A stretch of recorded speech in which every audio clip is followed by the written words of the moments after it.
This is a tough business to run for I know. president. You're a tough guy, Jeb. And we need to have a leader that is Real principled. tough. I will take it to Hillary Clinton, and I will whoop her. You're never going to be president of the United States by insulting your way to the presidency. Well, let's see. I'm at 42, and you're at 3, so Doesn't matter. far I'm doing better. Doesn't matter. Dr. Carson. Thank you, Wolf. Please join me for a moment of silence and remembrance of Jeb Bush's campaign.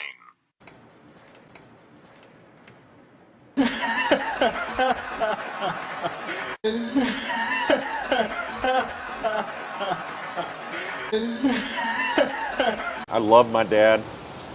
I'd kill for him. I'd go to prison for him because I love him so much. I'll give him a warm kiss. How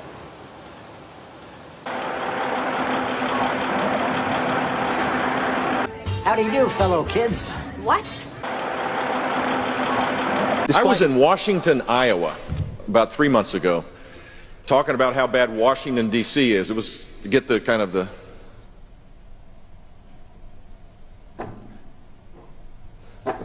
Anyway. For goodness sake.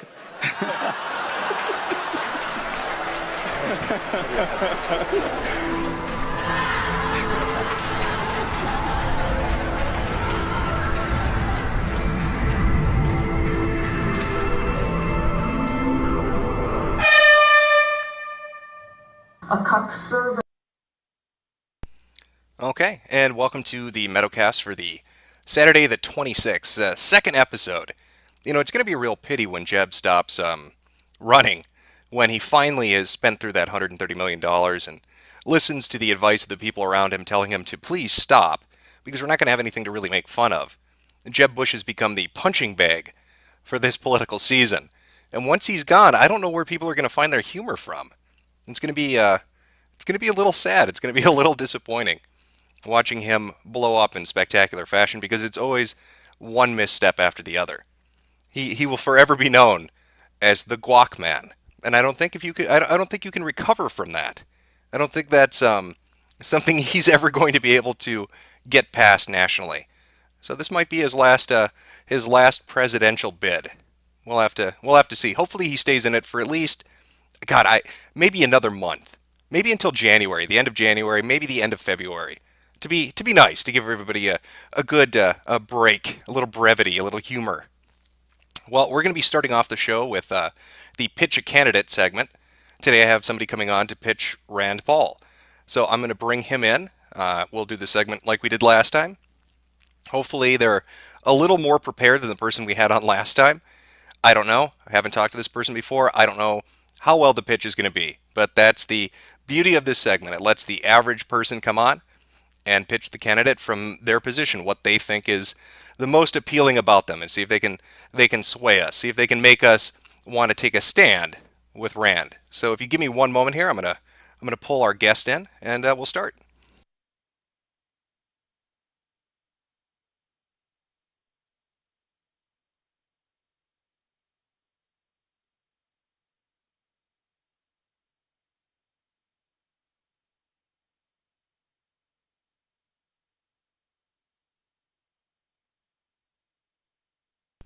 Hopefully our guest is going to pick up, otherwise that's going to cut the segment really fucking short.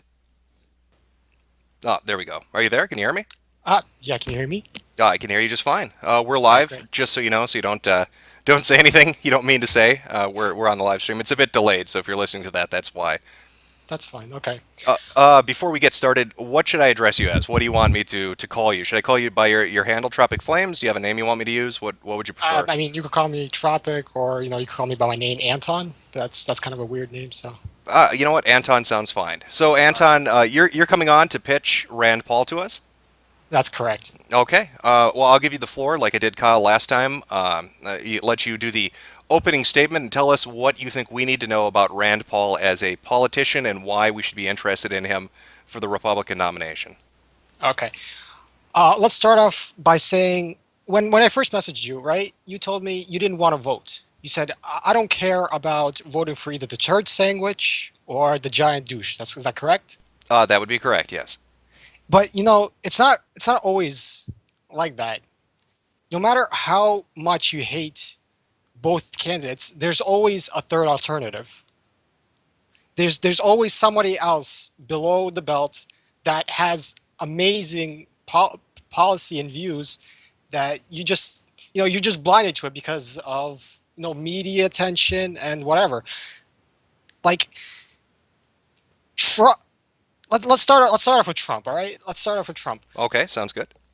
Mr. Trump, I see a lot of his tweets all over. I go on poll every day. I see, oh look, Trump said this, Trump said that.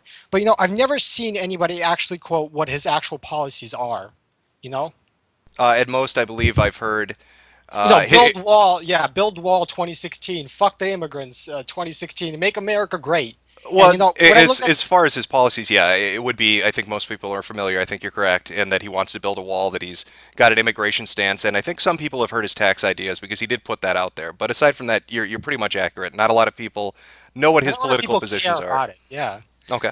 After looking through, all the presidential candidates, I see Trump, and I see him going, I want America to be great again. I want all the people who are, halfway at the door, all these big guy CEOs who are halfway at the door, to be staying with America. And his policy is, I'll cut down government taxes. I'll remove this. I'll remove that. But he's not. It's not. There's not nothing. Nothing is clear about that. Honestly. So you feel that Trump isn't? He's saying a lot of grandiose things, but he's not really giving any methodology really or have details. Anything set in place that you can actually latch onto. Okay. I out of all the candidates, like my favorite again is this flat tax, 14.5%. That's removing a shitload of taxes. That's removing. It's called the fair and flat tax, first of all, and it's removing about 90% of basically all of IRS, and that's saying a lot. Not only that, it's removing loopholes. It's removing a bunch of federal taxes, payroll tax on workers. That's a $2 trillion tax cut. Okay. Let's let's talk about that. We'll as we go along, you can talk about kind of the other candidates' positions and how I guess Rand stacks up to that. Now you mentioned the 14.5 fair and flat tax. That's one of that's a plank in Rand Paul's platform, correct? I think that's a centerfold, actually. Okay, so that's kind of the that's a center pole around which his tent is built. That's the thing he's drawing people in with. Can you go into a little more detail about it? So he wants to implement a 14.5% flat tax across the board.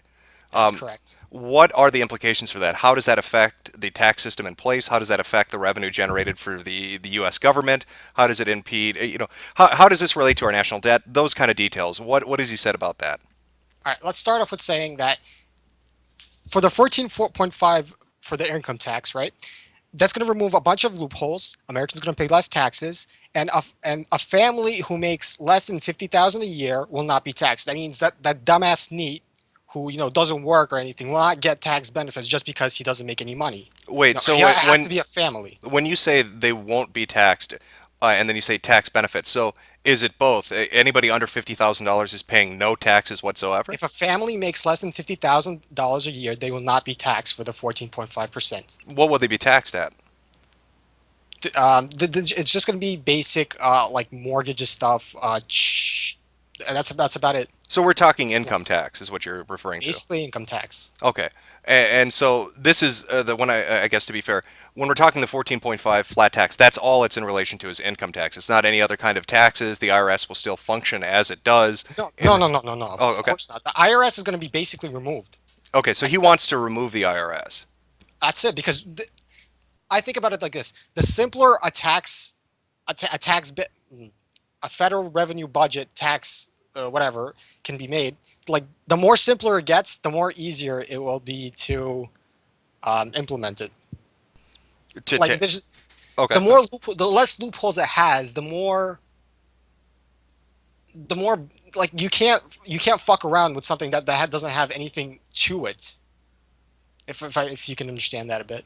Oh, okay, so what you're trying to say, or at least what I understand you to be saying, is he wants to simplify the system. He wants just to say, here's a flat tax. Let's get away from the married and what is it? Married, married with kids, divorced, widower with child, single. He wants to get rid of all these different brackets. He wants to reform the tax system itself, and his centerfold for doing that is this notion of a flat tax, and if you make under 50,000, and does that apply to single people or only families? Only families. Only families. And how Because many? a lot of single people, they take advantage of that, and that need who doesn't really make that much, he's gonna take advantage of all the loopholes that he can get.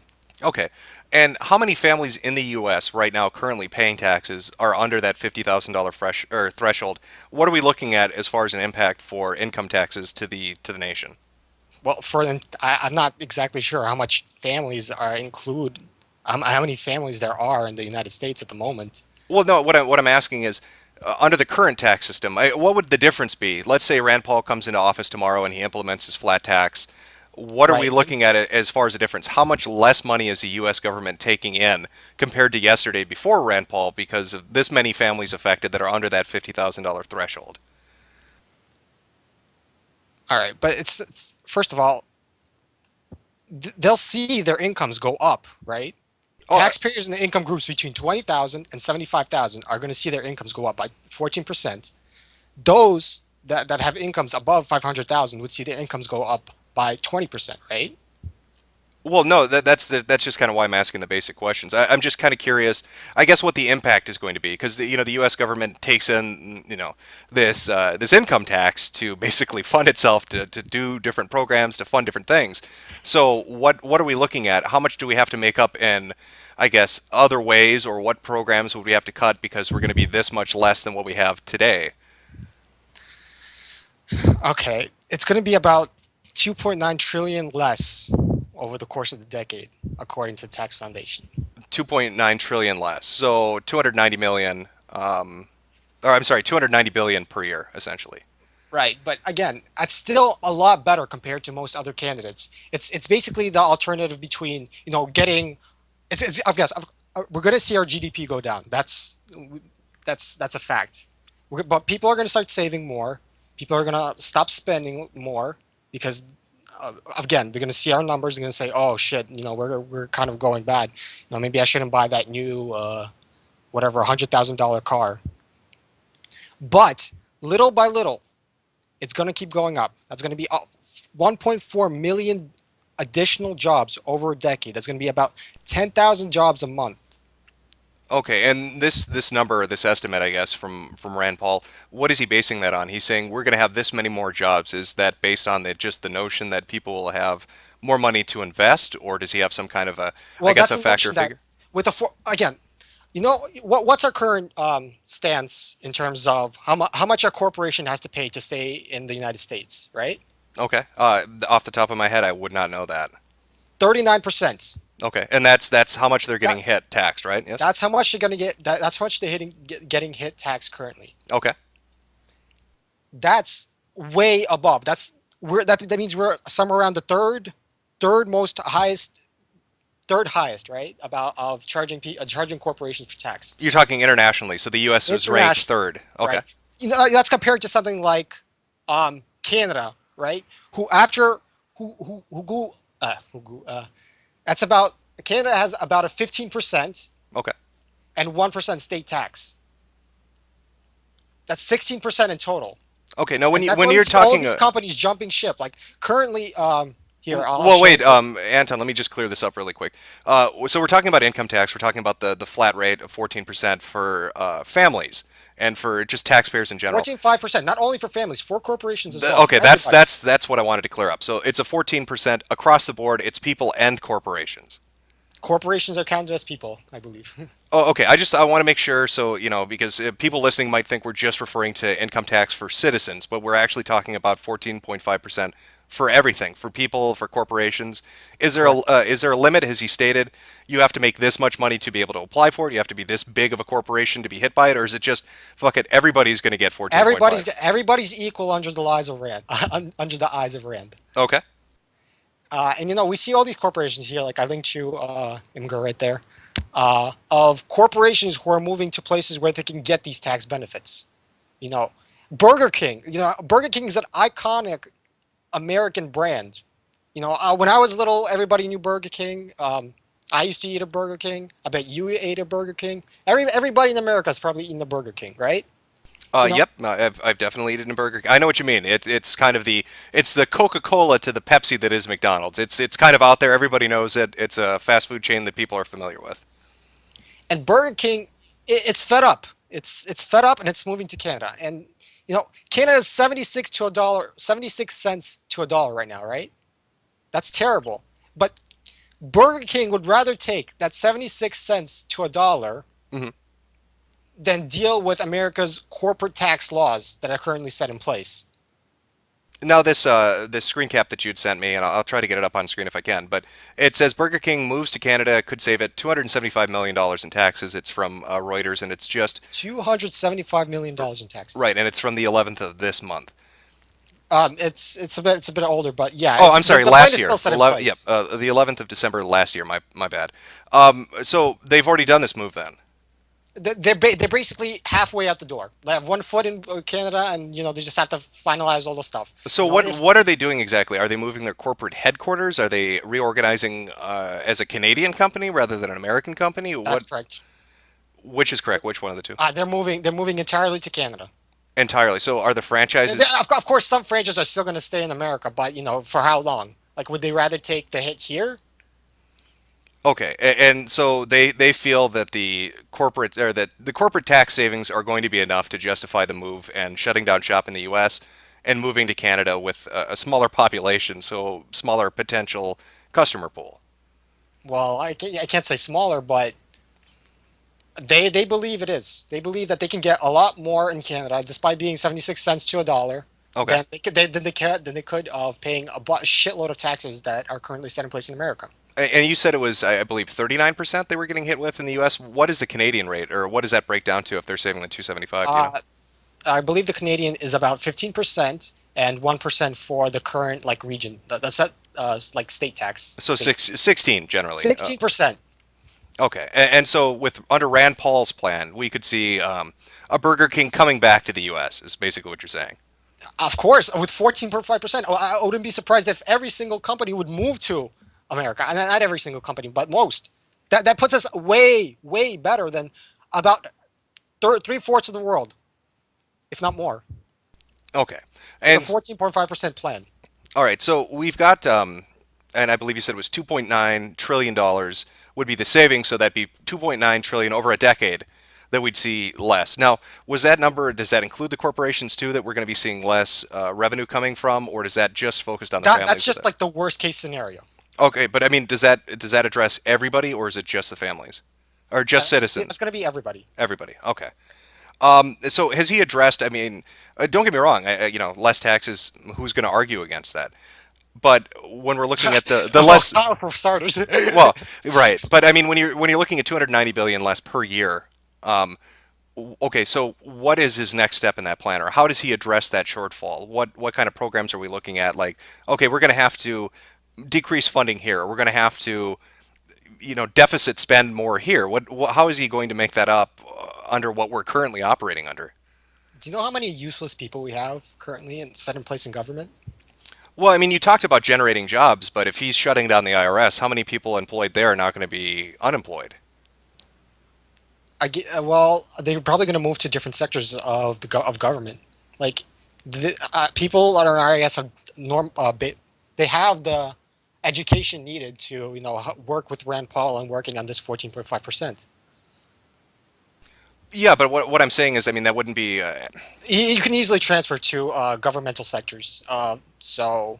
Okay, let's set that aside. Laying off all these people working on IRS, they can be easily transferred to work on something else. Okay, Anton, let's put that aside. Let's say the people in the IRS. Let's say he does minimize the IRS or even eliminate it somehow, and these people are able to find jobs somewhere else.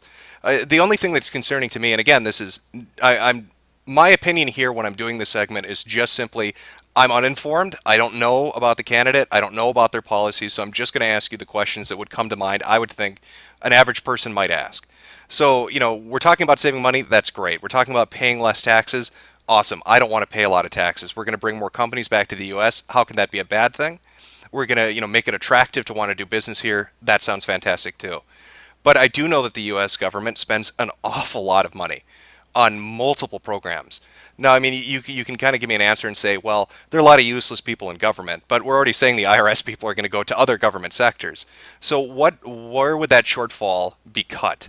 I mean, that is 290 billion. That's a fairly sizable chunk per year that we're not getting now. So it's got to affect something. It's got to hit some kind of program. Are we going to be hitting Social Security? Are we going to hit Medicare? Are we going to hit defense spending, infrastructure? Well, What are we defense looking at? spending is a de facto that's going to get hit, of course. Okay, let's move to that then. Let's transition to that. Now, what is Rand Paul's? I guess I know a lot about his father. Obviously, a lot of people do. What is his But position? that's such an unfair comparison. He's not his father. No, His no, no. father What I'm was- saying is, I know his father's positions when it comes to international activity, defense spending, that kind of stuff. So tell me what Rand Paul's are. I mean, how do they differ from his father? What are his positions? Are they the same? Are they different? You explain it to me. What is his position on defense spending, on international relations, on military intervention? Just kind of give me the cliff notes, if you could, on that. Well, unlike candidates such as who wanted to for the regime change, Rubio, right? Rubio wanted a regime change with Assad. He wanted to Is go that- into Syria. You're talking about Rubio wanted to go into Syria and basically oust Assad and put somebody else in place. Right. Okay. That's a terrible plan. ISIS is going to take over. It's going to be bad for everybody.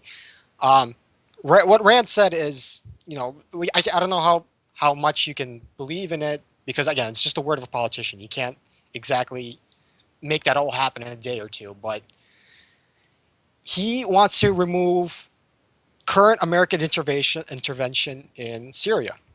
I believe that's a very good plan. So he wants to completely withdraw. Completely remove all American intervention. It's not our war. It's not our problem. It's not our business. Now, how does he, I guess, reconcile that with? We have seen an increase. I think it's fair to say an increase in terrorist activity, at least in the last couple of months. We had what happened in Paris, which was directly linked to ISIS. We had we had. Yeah, again, I agree. We had what happened in San Bernardino, and it looks like the people involved in that, the couple involved in that. We're talking not just with people from Syria, but people from all over the place in different terrorist networks. So, he wants to withdraw because it's not our issue.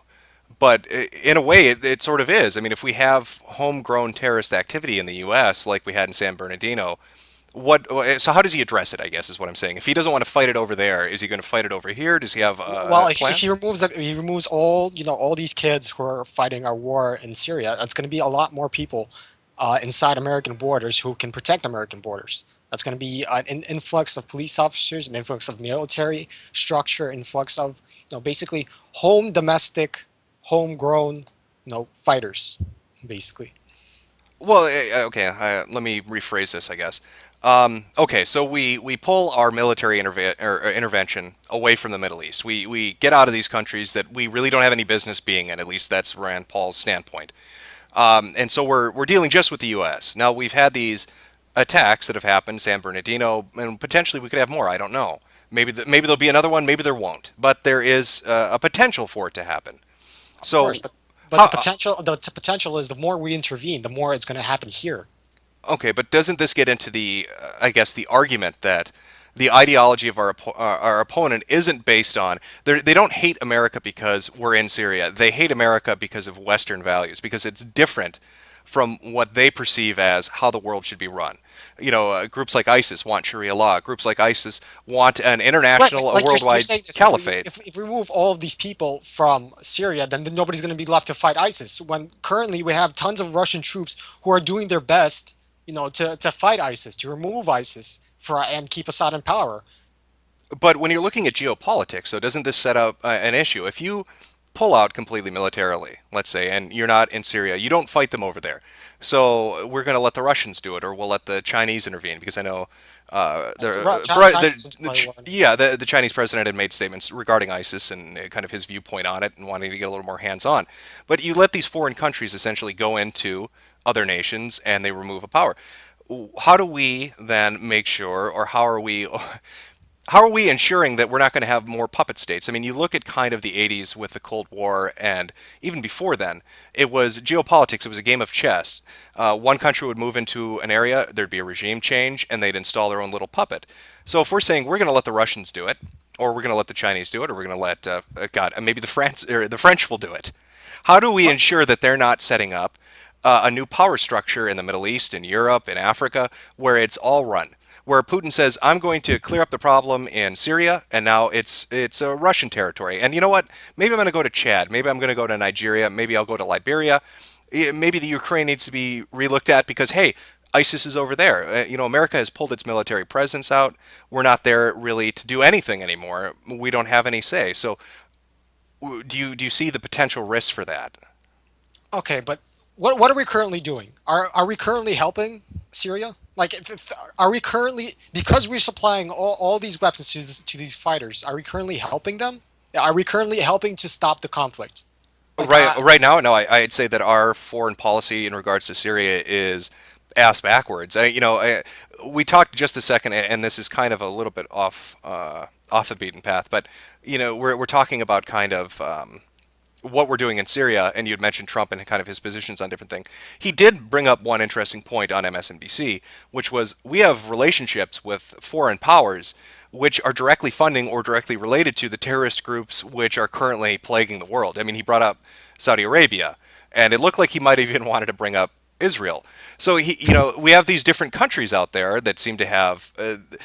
So if we're not going to militarily intervene, are we still going to have relationships with groups like Saudi Arabia? I mean, if our idea is let's get hands off, let's not get involved with any of this. It's foreign. It doesn't matter to us. It's not our fight. Are we also going to say, hey, because they're involved, we can't really have a relationship with them? I'm trying to get a better grasp or better understanding of kind of how Rand Paul would position America to deal with the international community. Listen, I would rather take a puppet state at this current moment than continue fighting with what we have right now, because it's not ideal what we're doing right now. I'm not saying in the future, sure, every terrorist is going to, Russia's going to take over Ukraine, sure, we'll let them. Russia's going to take over China, sure, we'll let them. That's not going to happen. But currently, what we're doing right now in Syria, it's not. I would rather take the puppet state. I don't want to see any more influx of refugees in Europe. I don't want to see any more influx of refugees in Canada. I don't want to see more refugees in America as well. I don't want to see that. I would rather. Wait, you want to see or you don't want to see? That's not something I want to see Okay. in the current time. Well, how do we know that, allowing these foreign powers to intervene, let's say Russia goes in and they're able to mop up ISIS, and let's say even they don't oust Assad, or they don't set up a puppet state, or they don't keep a military presence, they go in, they kick ass, they leave, everything's great, everybody loves it. How do we know that's going to stop this influx of immigration? I guess that segues into the next point. What is Rand Paul's position on immigration? What does he feel? Because that's been in the news a lot. We're talking about, was it 10 to 40,000 Syrian refugees coming into the U.S. and the states are fighting it. So what is Rand Paul's position on immigration and the recent Syrian influx into the U.S.? Oh, it's basically almost the same as Trump's, except it doesn't have as much media attention. It's basically, if you can get in here legally, sure, go ahead. If you can't, get out. You can't. We don't support illegal immigration. Okay, because Rand Paul doesn't support legal immigration. Okay. If you can get in here legally, sure, go ahead. But we're not gonna bend over backwards to take all these refugees in.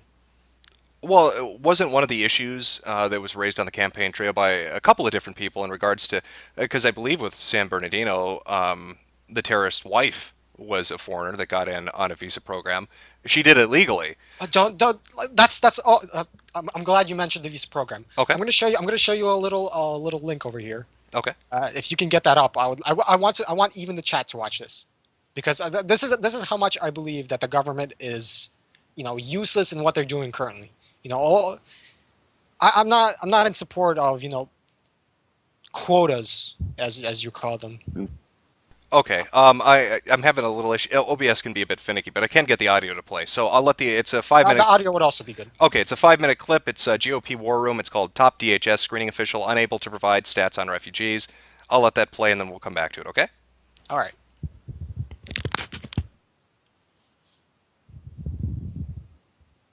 in Thank 5 you, minutes. Thank you, Mr. Chairman. Ms. Barisi, earlier this week, the chairman of the Homeland Security Committee gave an important speech where he talked about extremist groups, terrorist groups are trying to exploit the refugee program. So, like Mr. Russell just a few minutes ago, I would like to see if you can give us some numbers, just so this committee and the American people have this information. How many Syrian refugees have entered the United States in the last year? Sir, I didn't bring any of the refugee numbers with me because I was prepared to talk about visa waiver, but I can certainly have us send that to you. Do you know how many Americans have traveled to Syria in the last year? I don't have that number on me either. So you wouldn't know how many Americans have traveled and then returned? I don't have that number on me. How many visa waiver program overstays are there currently in the United States? Sir, I didn't bring that number with me. Ms. Barisi, when I look at the witness list, you got the longest title. Deputy Assistant Secretary, Screening Coordination, Office of Policy, Department of Homeland Security. You got the longest title, and it says Screening Coordination. Now, what is that? What screening are you coordinating? Is that just intra-agency or is that inter-agency? It's both. It's both, so it's all of that. I could coordinate across DHS components. And the two biggest issues right now that we're dealing with, we had these terrible tragedies, terrible terrorist attacks, and we're talking about the refugee issue and the visa waiver program issue, and you can't give us any numbers on either program? So I came prepared to talk about the visa waiver program. And I just asked you how many visa waiver program overstays are there, and you said you don't know. Sir, I don't have a number. Visa waiver program. So when I ask you how many visa overstays of the visa waiver program may have traveled to Syria before they got here, do you know that number? Sir, if visa waiver program national has a citizen of a visa waiver program country rather has traveled to Syria, Iraq, or a conflict zone, and they're considered a foreign fighter, that VWP Not asking that. I'm saying someone from Great Britain. Someone from Great Britain comes to the United States on a visa waiver program, and they're now on overstay. Do we know if that person who's here today? Maybe they're not even an overstay. Do we know if that person has been to Syria before they came to the United States? Do we know that? I mean, I know this is what our bill that we just passed earlier this week is trying to get to. I'm asking, do we know that fact or that information now? So that's why we have the IC involved, and there's an intelligence assessments, and we use. I wasn't asking that. Do we know that? Do you know the number? I don't know the number, but that's why I'm trying to. But do we have people who are in that category I just described? Come from a visa waiver program country, may have traveled, they're here today, and may have been in Syria or Iraq or somewhere there in the last, before they came here. Do we know that? If a citizen of a VWP country has traveled to one of those areas, there's a nexus to the United States, or the VWP partners shared that information with us, yes, we know that information, and we will vet against it. We will also use our algorithms. But could they be here right now? Could they be here right now is my question. I don't have that answer, sir. All right, well, how about, can you tell me anything about the no-fly list then? You can't tell me anything about those. How does a person get put on the criteria for that? Can you tell me anything about that? Sure, the no-fly list is a subset of the overall terrorist screening database. The interagency works together. The terrorist screening database is owned and operated by the Terrorist Screening Center, as I said earlier. There are criteria to get on that are. How many American citizens are on that list right now? Can you give me that number? How many American citizens are on the no-fly list right now? I know there are American citizens on the list. It is an extremely small number, but I don't have my numbers with me. But again, that's something I can easily get back to you. Ms. Barisi, I've asked you the number of Americans who've traveled to Syria, you don't know. The number of Americans who may have traveled and returned, you don't know. The number of Syrian refugees who've entered the country in the last year, you don't know. The number of visa waiver program overstays, you don't know. The number of visa waiver overstays who may have been to Syria before they came here, you don't know. And the number of American citizens on the no-fly list, and you don't know. And yet you are the Deputy Assistant Secretary for Screening Coordination, Office of Policy, Department of Homeland Security in front of the Oversight Committee, and you can't give us one single number to some, I think, pretty basic questions? Some of those statistics aren't held by DHS, and so that's why I would like to work with my interagency. That's partner to why, get you that's the why I correct referenced your information. title. You're the one who's the screening coordinator for all this, and you said you were interagency. That's why I referenced your title. Seems to me you should, when you I'm come not, from this I'm a committee, you should have that DHS information. employee. I'm a DHS career civil servant employee, and I will work with my interagency partners, but they're You could the get us- authoritative source for a lot of those numbers that you If mentioned. you could get us those numbers and the ones Mr. Russell asked for, that would be very helpful. I thank you, Mr. Chairman. Okay, so that was Miss Barisi, I believe I'm saying that right. I'm not even going to Yeah, try that's right. to attempt her title because it's ridiculous. And But that this was is this is the reason why I don't believe we need useless people currently in the government. so you believe that there's a lot of fat that needs to be trimmed. Her in particular would be a job that you would look at and say, or you know what? Let me rephrase that. Rand Paul. I don't mind is her somebody- being unemployed, honestly. Oh, okay. So has Rand Paul addressed things like this? What is his position now that we've heard the clip? His position is cutting down government. It's simple as that. He's gonna look over all these useless people who have no idea what the hell they're talking about and just cut them out.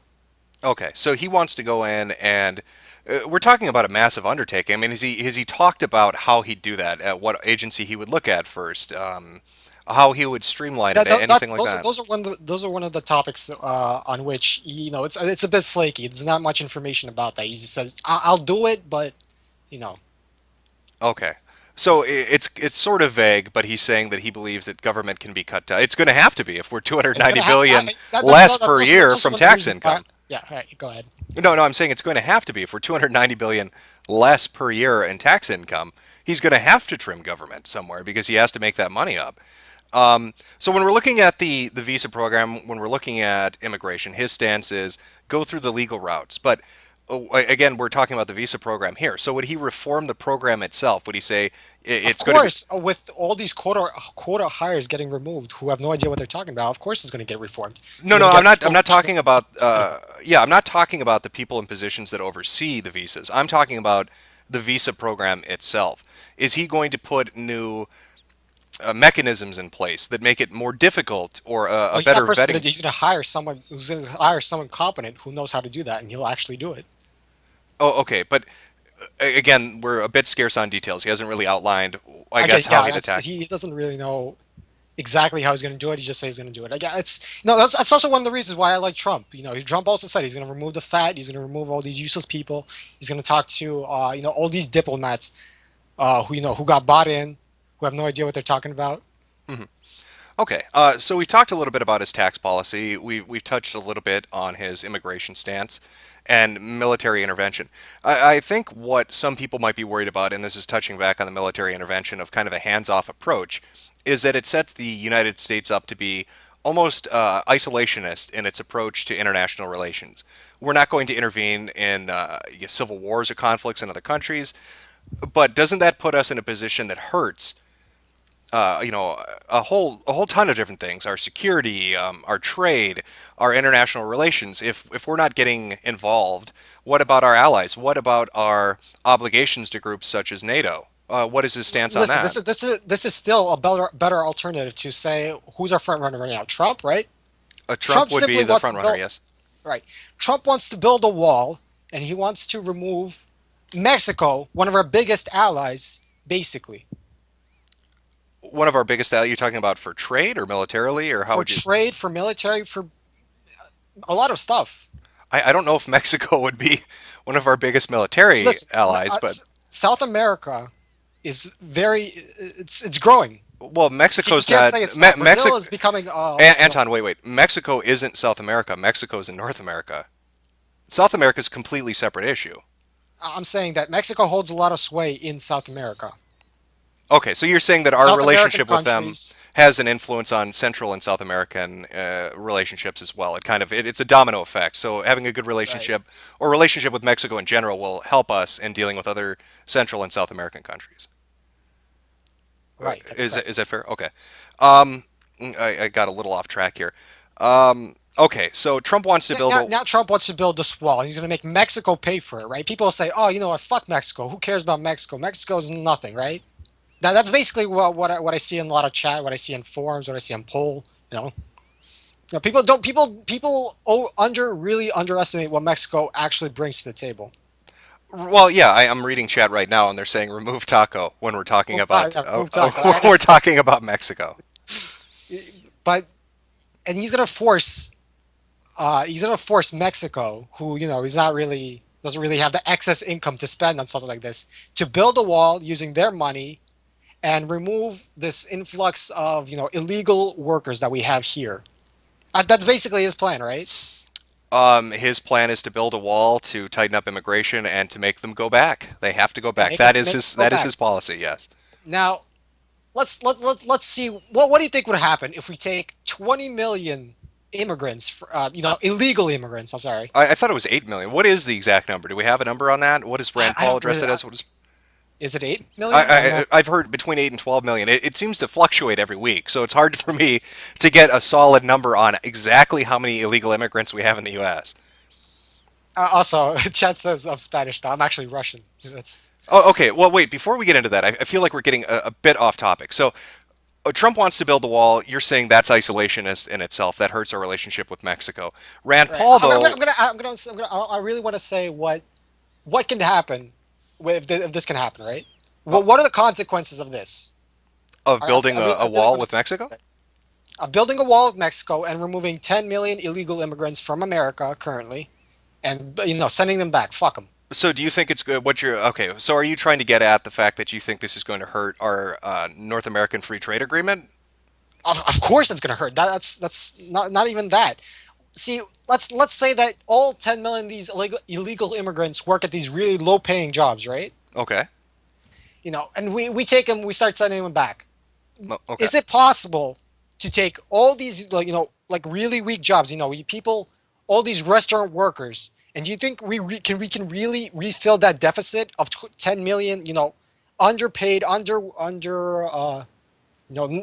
the grid, underpaid illegal immigrants? Do you think we can really fill that flux of 10 million? Well, what deficit are we talking about? If they're illegal immigrants getting paid, they're not paying taxes. So, what are we getting hit from by sending them back? We're getting hit from all these companies, who hire these illegal immigrants, who pay them $5 an hour, and now simply they don't have that option anymore. They simply can't afford to get all these new kids. Well, wait. I want to make sure we're understanding each other here.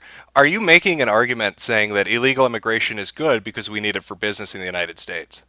I'm saying that illegal immigration at this current moment is better than having no underpaid, underqualified workers.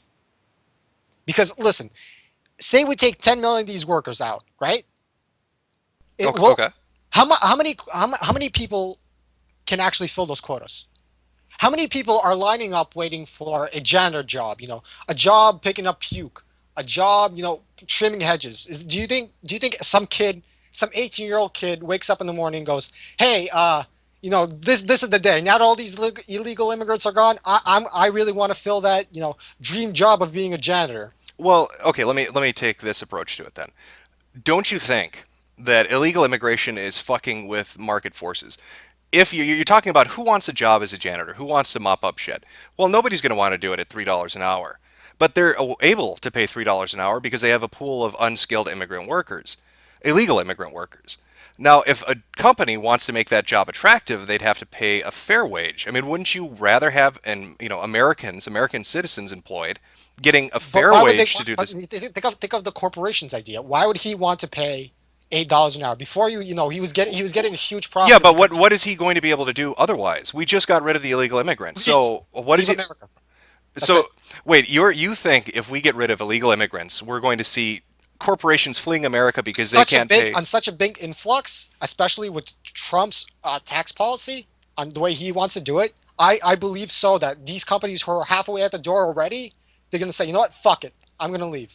What can Trump do? Trump wants to put a tariff on it, a 10% tariff, but that But wait, let's be realistic here. You think a corporation that's making billions of dollars in the United States right now is going to leave the country because they have to pay their janitors $1 more an hour? Well, let's not talk about big corporations. We're talking about a restaurant guy. Yeah, well, no, we have to be realistic, though. If you're talking small businesses, a small business owner is not going to have the capital and the ability. If I own my own little independent restaurant, I can't just leave the country to go to Mexico because the janitors get paid less, because I'm going to get fucked trying to sell the same item over there, but it'll have to be for less money because we've got an entirely different economic system. The value of a peso is different than the value of a dollar. But if it's a large corporation, they're already making so much that having Well, to pay I'm not saying he can move to Mexico. There are plenty of other countries who want to take that restaurant business. You know, Canada for one. Okay, so you think we'll see a maple syrup exodus of American small businesses that are going to go up north because we're not, I guess, because the illegal immigrants are gone, and so they need to go somewhere else. And I guess, I mean, their tax programs. Like, it's fine. It would be fine if it was in small dosage, right? It would be fine, you know, if we take 1 million immigrants away each year or each 2 years. But if you take such a big influx, really cracking down on it, removing, all 10 million and say, 2 years tops, right? You can't fill that gap. That gap is going to stay there for a while. Right, but I think when we argue something about this, or when we talk about illegal immigration, when we talk about getting rid of illegal immigrants, it's under the presupposition where we have the idea that they're all working and they're all employed and they're all getting paid. Wait. They're all getting paid less than an American would get paid because they're all working the jobs nobody wants to work. But I can't really, I can't really picture. Yeah, I know, hypothetical, that's fair, but I can't picture millions of businesses fleeing the U.S. because they suddenly don't have gardeners anymore, and their janitors want more money. Hundreds, thousands, maybe not millions, but thousands. Okay, that's still going to be enough. That's still going to be enough to take a toll, and a hit. So then, how could we, how could Rand Paul, as I guess, as a political figure, 14.5%? That's simple. No. I'm touching on immigration here. How can he say, I want to reform the immigration program? I want to get competent people handling visas, and at the same time not want to. He's not going to crack down specifically on Mexicans and getting rid of them right away. So Rand Paul's position is, it's okay to have illegals in. We need them for the economy. No, Rand's Paul position is, we'll get rid of them, of course. Illegal immigrants is I'm not advocating that. Yeah, illegal immigration is good. It's great, but I'm saying that if you take that large amount currently and you crack down on it, it's gonna leave a gap. There's gonna be a gap. And you don't think Americans can fill that gap, and you don't think companies would believe that American citizens can fill that 10 million gap. Okay. In the hypothetical that all of them worked. Well, I could say 3 million, sure. 3 million jobs, sure. Go ahead. We'll fill 3 million jobs. But 10 million, no.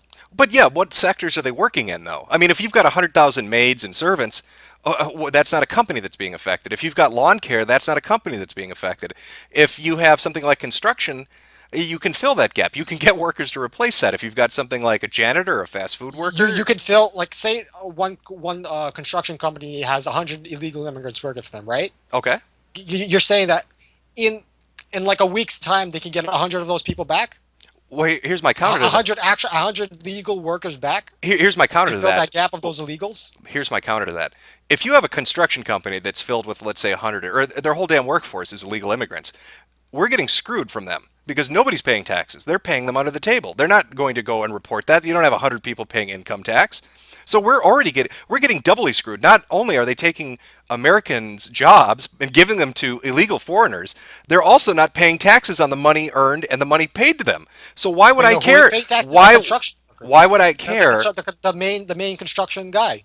He still has to pay taxes. Wait. You don't think that a company that's already hiring that many illegal immigrants you think they're going to actually be paying taxes accurately? Why would I care if they stay in the United States? Let them go to Canada and milk the system up there. Let them go to Canada and import a bunch of Mexicans and screw the taxpayers of Canada over, doing the same thing up there that they've been doing down here. They're taking away American jobs and they're not paying taxes properly. And I'm supposed to feel like there's going to be some massive gap by this company that's cheating, essentially, that's breaking the system and doing something they know is underhanded and wrong?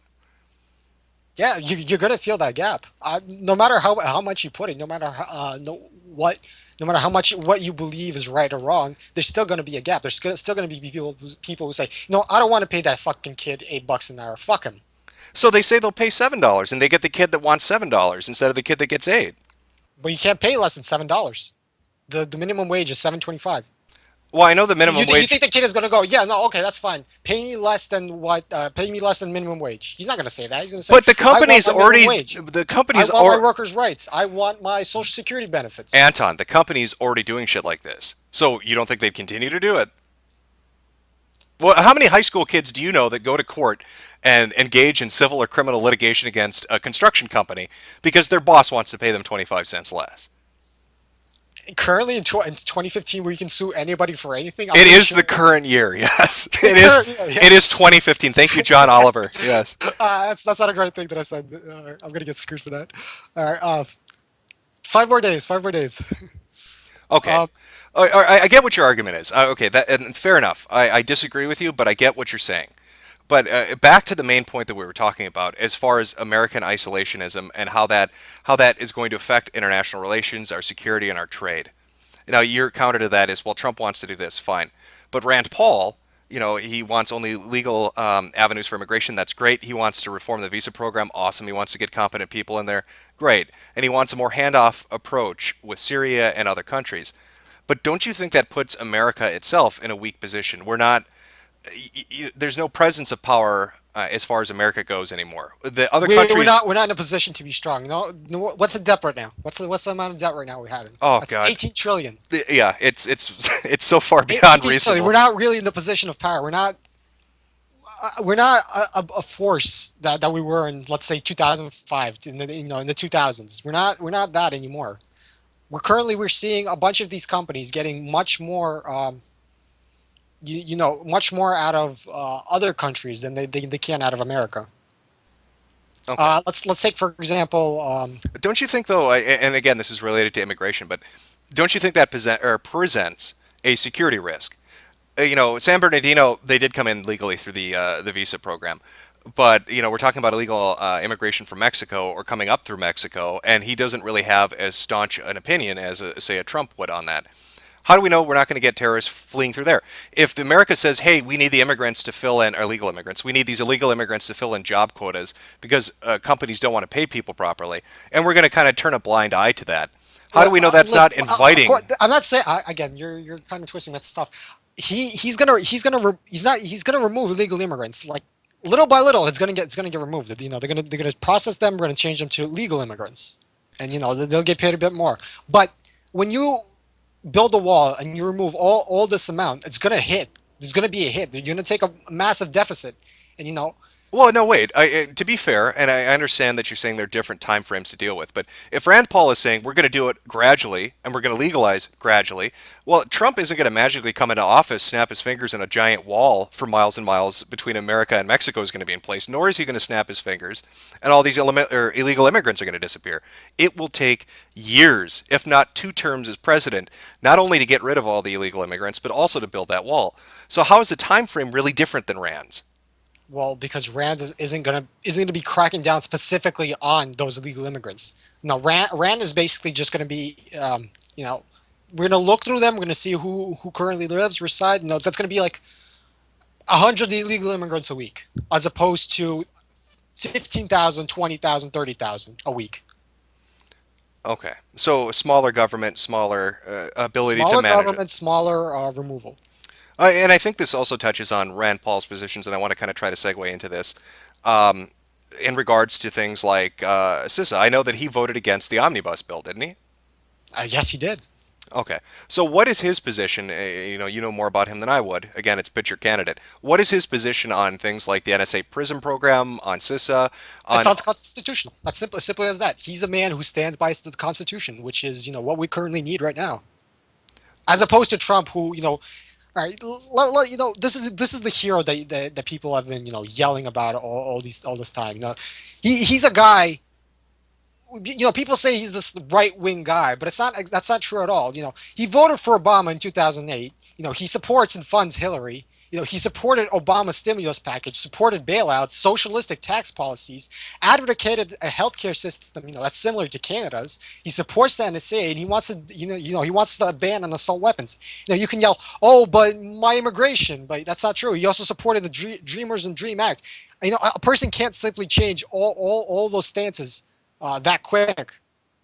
Well, to be fair, I mean, Rand Paul has changed his stances on some things. He did the 2013 filibuster, it was 13 hours or so long, talking about the drone use on American citizens. But then he later went on to say that he felt if there was an imminent threat, it was okay to use drones on American citizens. Did he not?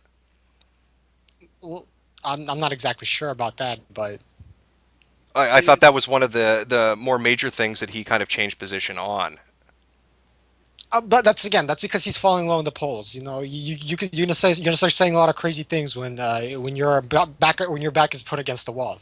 Well, no, I believe this was 2013 when the filibuster happened, and then 2014 when he changed his position. I could be wrong on this. That's why I'm asking. I'm not exactly sure about that stance that he used. Okay. If you can link me something like that, then sure, yeah. But Okay. I haven't really seen anything about that, honestly. All right. So we've talked a little bit about his. I mean, the flat tax kind of seems to be the center pole of his campaign. He talked a little bit about wanting to cut government fat, a little bit about his immigration stance, a little bit. It's not simply like I love Rand Paul. I think Rand Paul is the greatest. It's I'm not saying you out of are. all the candidates that I've seen, Rand has a better plan than even the front runner Trump. Let's look at this. This just came in today, right? Okay. I sent you that. Oh, you sent me a link. All right, let me take a look. He's really isolating all these companies who want to work within the United States. He's really isolating. He's putting the pressure on them. You got to stay. If you stay, we don't want to work with you. America isn't really those big guys that we knew growing up. Okay, so the link that you sent me, so the people listening know, is a article talking about how Trump threatens 35% tax on Ford if Mexico operations expand. So he's saying we're going to hit you with more taxes for outsourcing your work. How is that a bad thing to say to a company, if you want to be based in the U.S., you can't go and hire some Mexican or some Indian for 5 cents an hour? Because he doesn't have anything to keep them here. Like if they stay here, they're going to get hit more than if they move. Okay, well, Ford wants to sell product. You have to understand, America, as far as a consumer country goes, I got you there. That's not true. Okay, you don't think America is a consumer? No, you don't think America imports more than they export? We do. I guarantee you that. We do, 100%. Big spender index of 2015. Okay.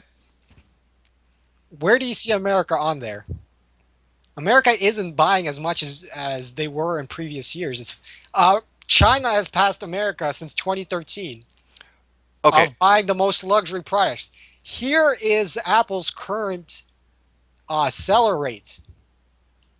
Oh, oops, I set that in the wrong place. Okay, well, first, a couple things. One, look at that influx of... Oh, hold on, Anton.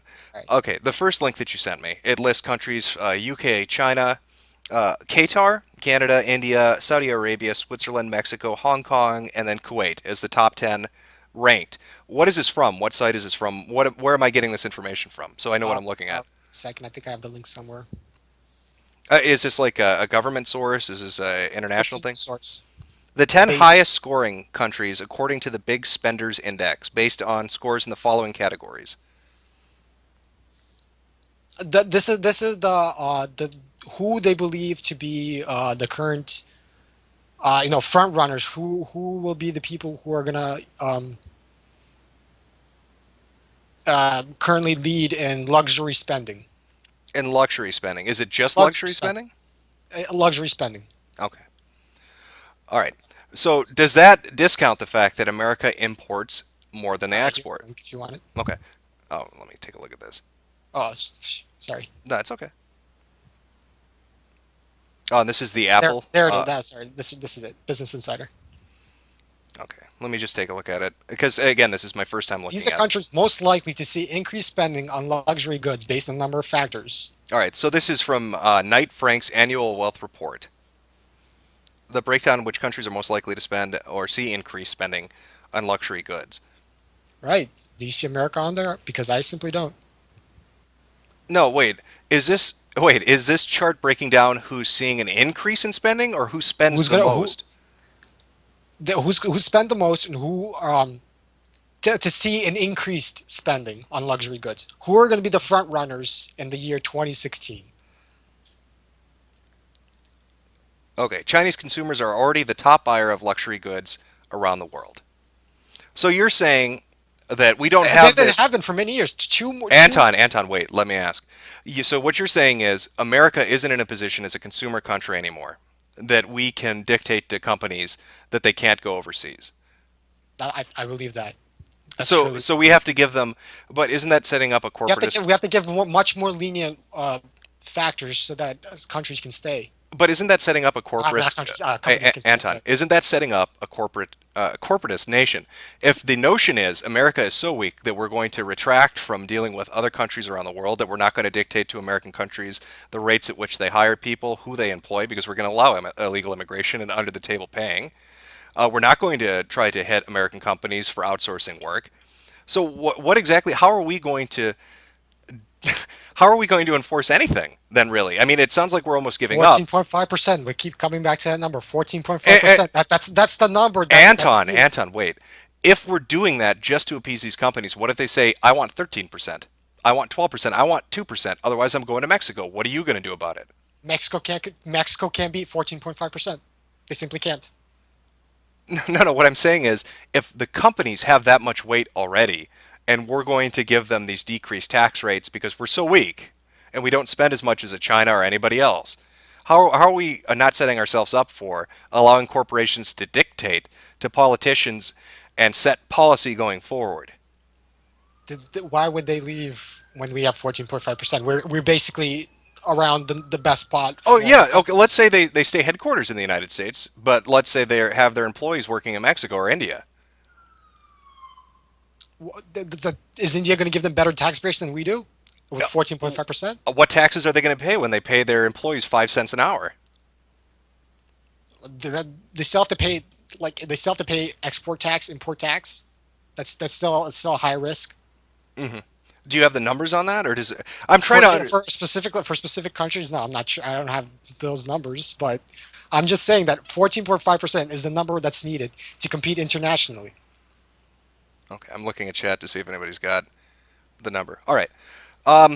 You know what? I'm going to be upfront with you. I don't know either. I don't know those numbers either. I don't think that this list necessarily reflects America being in a weak position as a consumer nation, and I don't necessarily agree with the idea that we can't tell a company, hey, you can't outsource your work to another a country because we're in such a weak position. But fair enough. You know, what can we do to stop them? That's an answer. What can we do currently as a nation to stop them? If we really wanted to? If we really wanted, what could we do Nationalize to stop them. countries from leaving? Nationalize them. Nationalize them? Yeah, take them. Why not? What are they going to do? We have a military. that's you asked for an answer. Maybe you should run for president, Jim. We can nationalize them. What is Ford going to do? I'll put a gun in their face. It's America now. That's what it's called. We're renaming Ford to America. We're gonna sell Eagles instead of trucks. That's the business plan. If you ran, I would vote for you, no problem. Okay, so we're getting kind of near the end of our time here. Are there any other positions that Rand Paul has that you want to bring up? Anything that really wows you, or anything that you think people should know? Like, hey, Rand Paul really believes this. This is why he's a better candidate than a Rubio or a Cruz or a Trump or anybody else. I think 14.5% is simply there's no argument against it. I haven't seen anybody who can argue against Rand in any political standpoint. Sorry. 14.5%. Nobody can beat this. Nobody can find anything bad to say about this. Do you think that's maybe what's hurting him in the polls then, if he's just a single issue candidate? If the 14.5% is the only thing he's known for, do you think that's why people are hesitant, or they don't really know a lot about him because they want to hear him talk more about immigration? They want to hear him talk more about. I mean, what's who cares? I mean, like, well, the voters do. They simply don't care about Rand Paul because he doesn't go on Twitter and doesn't go, fuck immigrants, fuck Muslims, whatever. But that's what I really like about Trump. He's a really good political what's the word? Political actor. That's That's not the best word. That's the only one I can come up with. Showmanship. Trump has showmanship. Showmanship. That's the word. There you That's go. the word I was looking for. Such as when he posted those, black on black crime rates, then CNN had to post the actual numbers, which is still really high. I love that. I think that's amazing. And that's what people care about. They don't care about food. They don't care about tax policies. They don't care about. Well, and I'm not trying to be unrealistic. I'm not saying Rand Paul is going to talk more about other issues and suddenly he's going to get a 50% jump in the polls. But do you think it would help him at least if he was a little more outgoing and he said, hey, this is where I stand on this this issue, this issue, this issue, and this issue. I'm not just the tax guy. I've got plans for other things too. This is why you should support me. Do you think that maybe would help him a little? I would love if he would do that, but it's better to stick to the point which you believe is your strongest selling point. And for him, it's the tax rate. It's a flat tax. 5%, right? Okay. Even if he's this low in the polls, even if he's 3%, he's 4%. I'll no matter what, I'll still vote for him. I don't want to vote for the giant douche. I don't want to vote for the turd sandwich. I'll vote for the guy I believe whose political standpoints stand with my own. More power to you. I mean, you should vote for the person that you feel is best for the job. So, I'm glad that you're not swayed by opinion polls, and you seem to be invested in the candidate, and you know a pretty good amount of what his standpoints are. So you seem like an informed voter. Let me see. I'm trying to think if there's anything else I wanted to cover. I had one thing, but I can't find it now, and I apologize for that. But Jim, I really want you to vote. Even if you hate every candidate, I would rather you vote than you don't, because that's what they did in Canada. They didn't vote for Harper, and now they have Trudeau. 76 cents to a dollar. That's not really what we want in America. Right, we don't want a stripper as president. I understand. We don't want an actual criminal or a guy who can't do basic math on his fingers. Right. But do you think even if you hate all the political standpoints, pick the punch to the stomach instead of the shotgun to the face. and that's a fair argument. Yeah, I will say this, at least as far as social media goes. Yeah, I was joking with somebody about this earlier too. If you go on Twitter right now, because we brought this up, and look up Rand Paul's Twitter, he talks about his son's candidacy. But if you go and look up George H.W. Bush, right, Jeb Bush's father, he doesn't talk about Jeb Bush at all. Oh, man, guacamole, man. No, he's going to drop out this week. That's amazing to me that Rand is supportive of his son. You know what I mean? Like, hey, good luck. Or not Rand. God, Ron is supportive of his son. But George, H.W. Bush won't say anything about Jeb. And the funniest thing too is if you listen to Barbara Bush, right, his mother, she doesn't want him to run. She actually said during an interview, anybody but him. Yeah, she actually said anybody but him should be president. That's remarkable to me. So, I mean, maybe he's got a little bit of social media presence. His dad's kind of out there trying to help when he can, which is good. I'll give you the last word here. We're gonna wrap up. But the last word is go for it. Rand also didn't spend that much on his political campaign. There's only about 900,000, which is the second lowest to Trump, who spent 260,000, I believe. Yeah, Trump has spent. Oh, I think he has $5 million in his war chest. I don't know how much of that he spent, but yeah, I think it's 260,000. Okay. Instead of the fifth, Rand spent 900,000 is nothing to scoff about, but it's still much less than every other political candidate. No, he's definitely down there. I think that's something that's something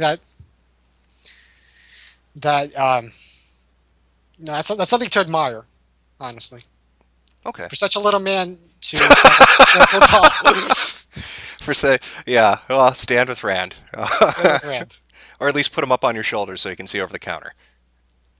It's a little short joke because he's very tiny. Nice joke. We should start calling you Jennifer instead of Jim. There you go. All right. Well, I appreciate you coming on, Anton. Thanks for. I flubbed a little bit in the start. People started calling me, Asperger's, but I had fun. Thank you very much. I really enjoyed it. Yeah. Hey, and again, I appreciate you coming on. Again, this was Anton pitching for Rand Paul. Like he said when he brought up, those are his political points, and if you agree with them, go out there and vote. All right. Thank you, Anton. All right. Thank you. All right. Have a good one. All right. Well, we've got another segment coming up at the end of the show for the last hour. We're going to have actually Kyle's coming back on. I decided to start a secondary segment to kind of parallel this one. It's its opposite, so to speak. So we've got Pitch a Candidate, where you come on and you talk about the person you want to see in office and what you think appeals about them. And then we're going to have Condemn a Candidate, because as Kyle was telling me on Twitter, Trump is the worst, and I didn't feel like having a 400 tweet argument in 140 characters, so I'm going to let him come on, and we'll see where this goes. Have other people on as the weeks go on to talk about candidates they think are wrong for the job, but that's what Kyle is going to be doing. Well, let's talk about the news of the week. There have been a couple of different things that have gone on, both nationally and internationally. I think anybody paying attention yesterday would have noticed there was an issue with the Steam service, where they had a little bit of a caching issue. If you tried to go onto the Steam store for about an hour or two, you were going to be seeing other people's account information. Now, initially, people had said that this was only in relation to the last couple digits of their credit card, their email address was fully visible, and partial phone numbers. Steam had later, or I should say Valve had later gone on to have somebody go to their community forums and say that they're required by law to cover up the credit card and the phone number. But people have been reporting over the last day or so that that wasn't necessarily the case, that if you had gotten into somebody else's account or you saw a cached version of it, you could go to the cart and then look at their information, which included the full phone number, the home address or the billing address, the full name, email address, all of that, with the exception of the credit card because it wouldn't be saved in the same detail as the other information. So if you're using Steam, happy holidays. I find it somewhat ironic that the cart gimmick works. I mean, who would be using a cart? Who would have items in their cart during a winter sale? Oh wait, fucking everyone would. I think it does highlight one of the issues with consumers, though. The reactions I saw to it were a little bit remarkable. They reminded me of the PSN hack and just other services that had issues. It's people rushing to defend companies and corporations when a mistake like this happens, whether it's malicious or if it's just an honest-to-God accident. Now, Valve is known for having just god-awful customer support. If you try to get a hold of them, good luck, because there really is no mechanism other than the very limited one they provide to you to get a hold of them. You're not going to be able to call them up and get them on the phone to complain about some issue. So you have this massive caching issue happen, and Valve is completely silent. They don't say anything as this is going on for the hour to 2 hours that it happened. If you wanted information on it, whether it related to security means to take, what you should avoid, how you might be affected, you're listening to a source like SteamDB, who is unaffiliated third party. They're not affiliated with Valve. They're their own independent thing. Now, they were on Twitter and other social media and explaining to people what the issue was and how to best address it, but Valve was not. So while this is going on, I noticed a lot of people rushing to Valve's defense. It's not a big deal. It doesn't really matter. Valve is great. Stop fear-mongering. Now, as a consumer, I like to have my information protected. I don't like it to be bandied about and handed out like candy on a fucking Halloween. Yet, people seem to have this notion that they need to rush to defend services they use and like. I like Steam. I use it quite a bit. I like Valve as a company. Seems like it's okay. I have some issues with them, but that's, aside the point. But this was a massive, catastrophic issue that shouldn't have gone on as long as it did and should have been addressed directly from Valve. And yet it was allowed to happen for hours. Now you have this information passed out. If you're using the service, there's your phone number, there's your address, there's your full name, there's your email.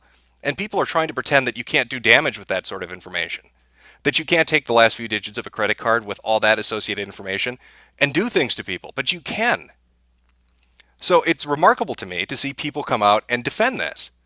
I don't understand that mentality. It's a company. You're using their service. You should be given a good, value for your dollar, so to speak.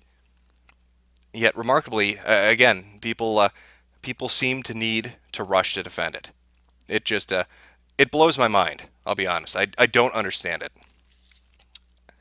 Now, recently, this happened after the Mall of America protests, if you're unfamiliar. There was a protest at the Mall of America by Black Lives Matters and Justice for Jamar.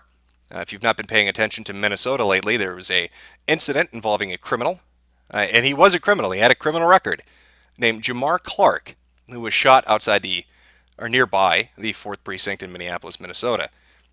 Witnesses said that he was put face down on the ground, handcuffed, and brutally executed by the police.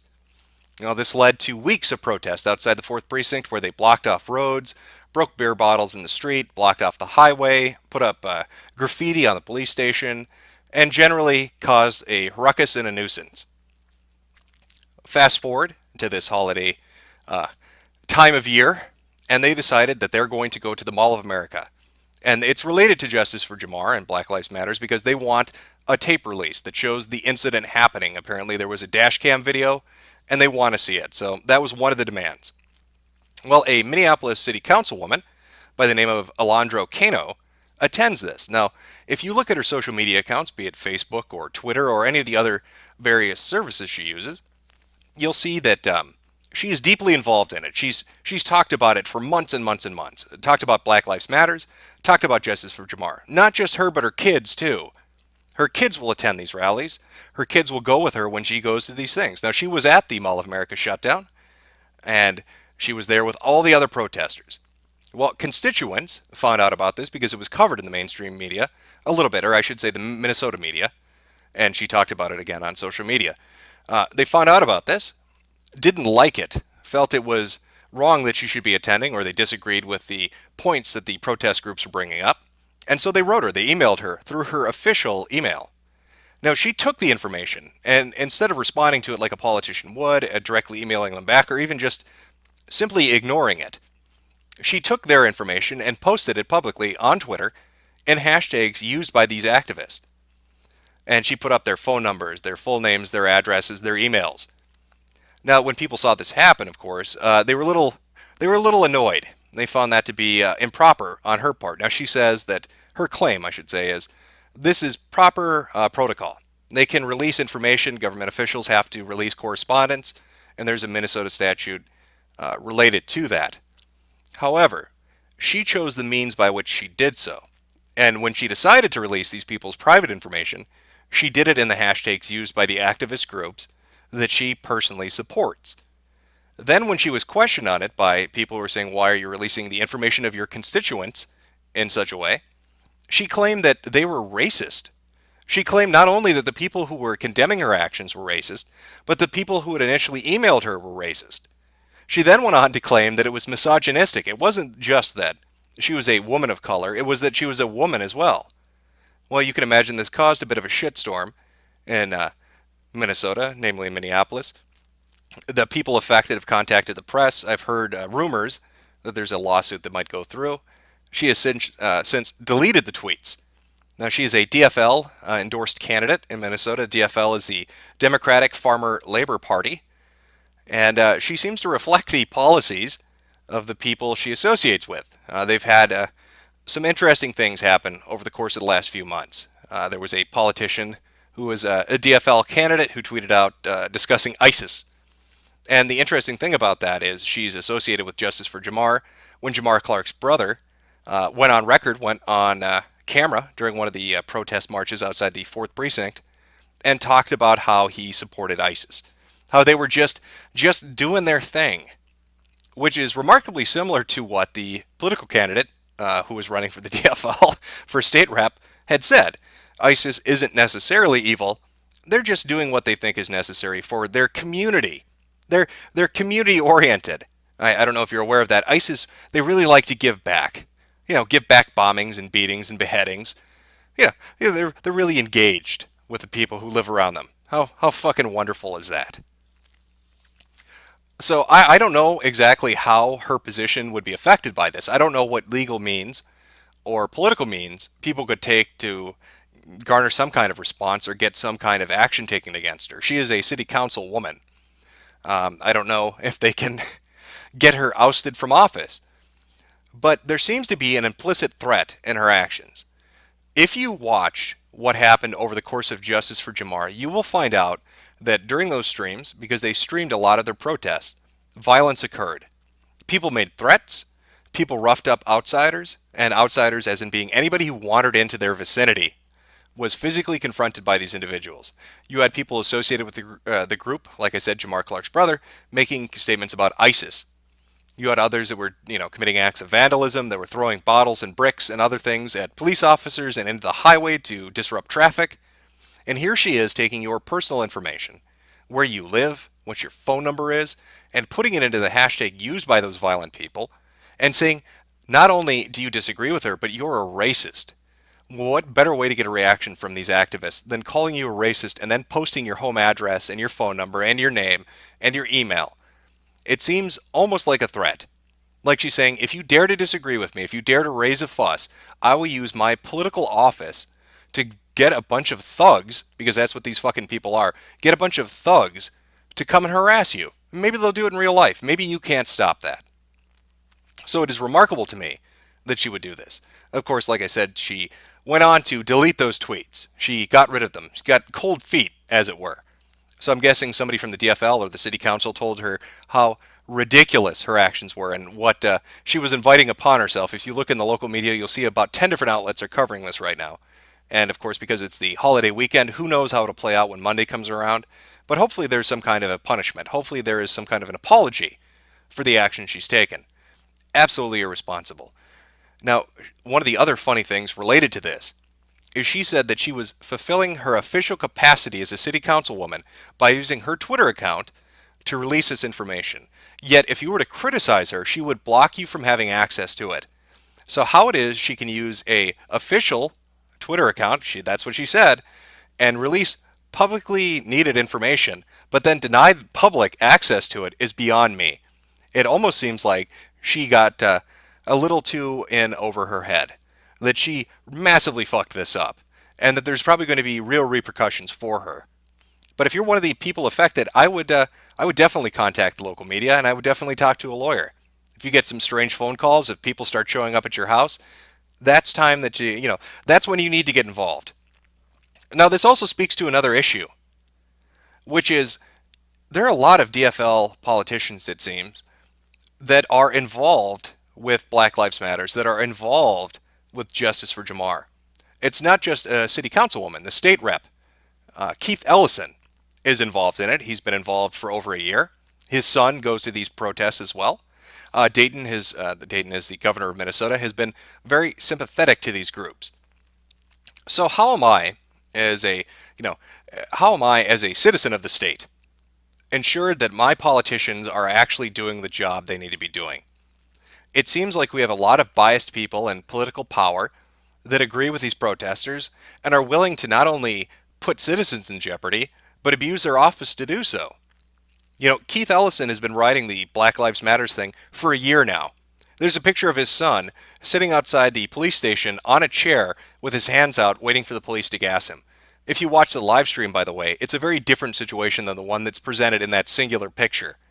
They were provoking the police and trying to set up a photo op, just like they did when they shut down I-35, or I-94, I can't remember which of the highways it was. But they'll come in, they'll instigate, they'll get a situation going, get their photo op, and then get in the papers and talk about how oppressed and how put down they are. But I think there's a serious problem in Minnesota when you have this many politicians at different levels of government associating with this group, and then apparently abusing their office as a way of creating a backlash against any citizen of the state that has a problem with it. So I don't know what Kano's future holds, but God, I hope that somebody takes the time to really try to get some kind of a reaction, try to get something going on, because that is just fucking ridiculous. All right, I'm going to pull up a clip here. In other news over the course of the week, there was an interesting little segment on MSNBC. This was, I believe, Morning Joe, and some of the panelists had some interesting advice for Hillary Clinton. So I'm going to play that for you, and then discuss what they're talking about.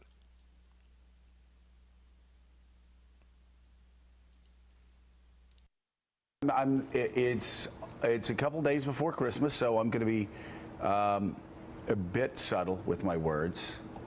The Clinton campaign always needs to be careful when they talk about the mistreatment of women, because they may be running against a guy who is going to be waiting for them to talk about war on women or women being mistreated or women being degraded, and then Katie barred the door.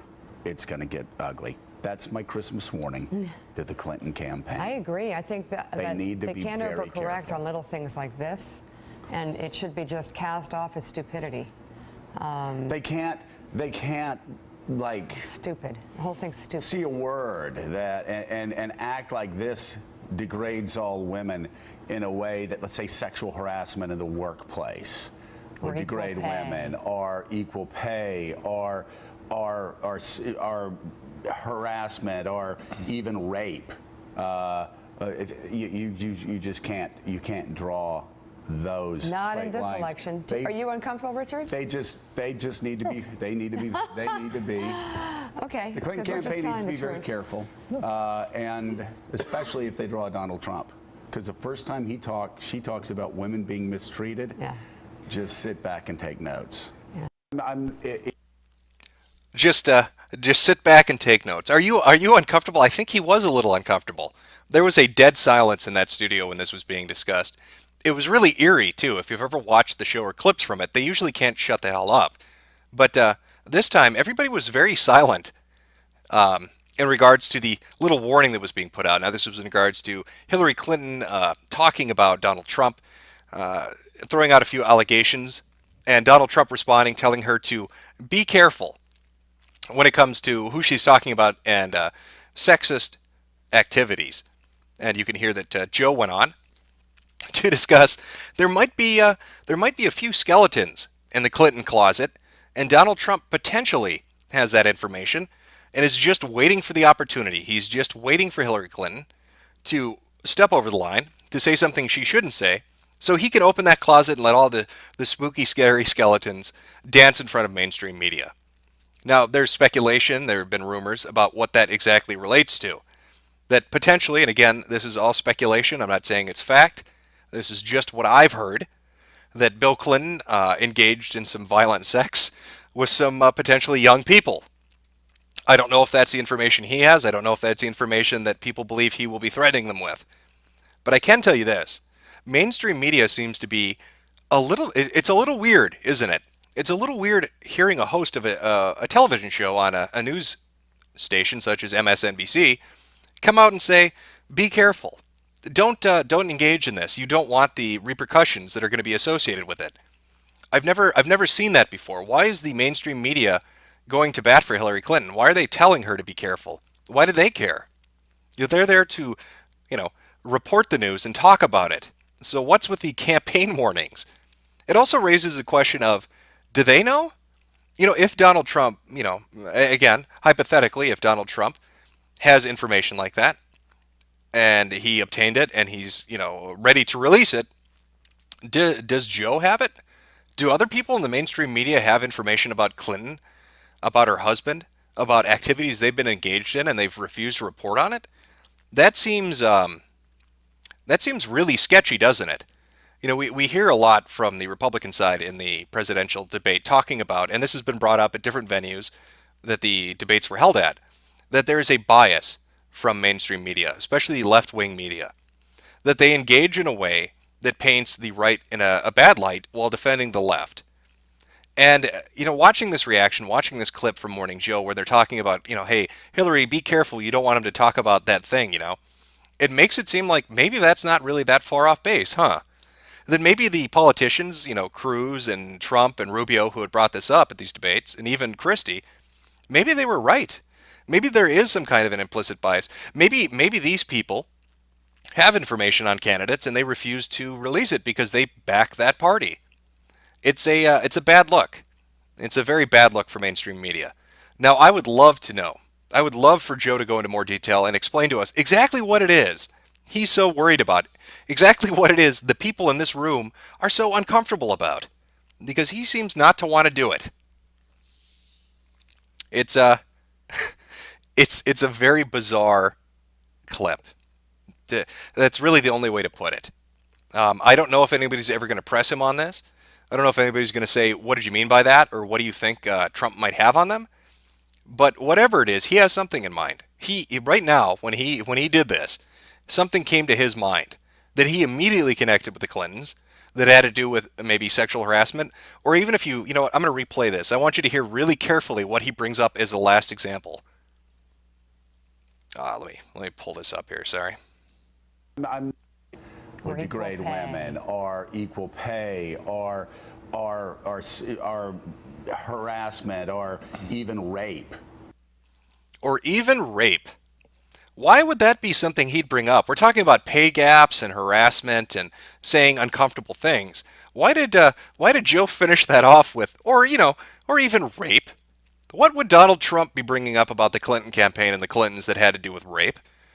I'm really curious about that. I can't be the only one who's curious about exactly what he might be referring to. What information does Joe have about potential rapes that the Clintons were involved in? And I love the look of his co-host. She is dead-eyeing. Mika is dead-eyeing the other guests. Are you uncomfortable?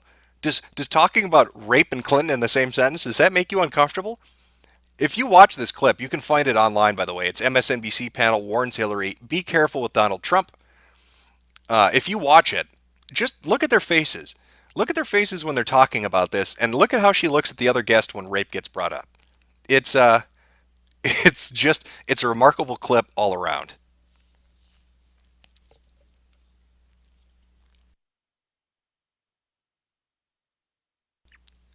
In other news, jumping topics here, Bank of America apparently was able to get a journalist to delete his tweets because they said it violated copyright. Now, this is from Jim Edwards, the founding editor of Business Insider UK. He had to delete 2 tweets related to Bank of America after he received an email saying that his jokes, and he was joking about the bank, violated their copyright, and that if he refused to remove the tweets in question, they would get his account shut down. Now, this is really fascinating for a few different reasons. One, how is it that a bank can exercise that kind of power? He's making jokes on social media, and they're telling him he needs to behave. But 2, why is Twitter complying with that? He had to go in and do this. So obviously it means Bank of America can go through some kind of a mechanism to make anybody, and it's not just the fact that he's a journalist, but just anybody, remove something they deem is bad to their brand. Could you imagine if other companies engaged in this? Think of the hobbies most people have nowadays. Think of video games. Could you imagine if EA or Bethesda or Microsoft or Sony wrote to you and said, hey, you made a joke about our video game system. You made a joke about a game we released recently or a service we provide. If you don't, delete that, we're going to have your account shut down because you violated copyright. It's rather remarkable. Twitter has seemed to have gone down the path of making their social media platform not very social. You can have your account locked and blocked now for stepping out of line in a myriad of ways, not just the outrageous, outlandish ones, where you say something that you shouldn't, where you make a really racist or sexist joke, where you put up gore or porn, but just something somebody doesn't like. And Twitter will lock you out of your account, and if you want to get back in, not only do you have to delete the tweet in question that offended somebody, you have to enter your phone number now too. And this goes back to the constant shift in CEOs for the company that have tried to redirect or rebrand what Twitter is going to be going forward. I know in 2014 or at the tail end or middle of the year, they had a CEO that was talking about wanting to get rid of all the porn accounts. He wanted to get rid of 10 million plus accounts that tweeted porn, talked about porn, were associated with porn. We saw they put in new safety and harassment guidelines. And now we're seeing corporations and banks basically being able to make people remove tweets that upset them or make their brand look bad. So what the hell is the point of Twitter? What is the point of using the service? And imagine this kind of, force or ability being used against a journalist. I mean, I'm just talking from the average user's perspective, but this person was a journalist. What if it wasn't a joke? What if they wrote a story? Or what if they had information about Bank of America or about any corporation really? And they're being forced on social media platforms to remove that information. It's not a good look going forward. Not for the service that Twitter for the service that Twitter provides. And it's not just Twitter. We've been seeing this on other major social media networks. Look at Facebook. Facebook is going through deleting old tweets, old posts and old accounts that have, curse words in it, sexist imagery, racist imagery, anything they find offensive now, and just wiping them from the records. It seems like the social media services want to be not only the arbiters of what is morally right and good, but also back corporations that have a problem with the way that users engage with them.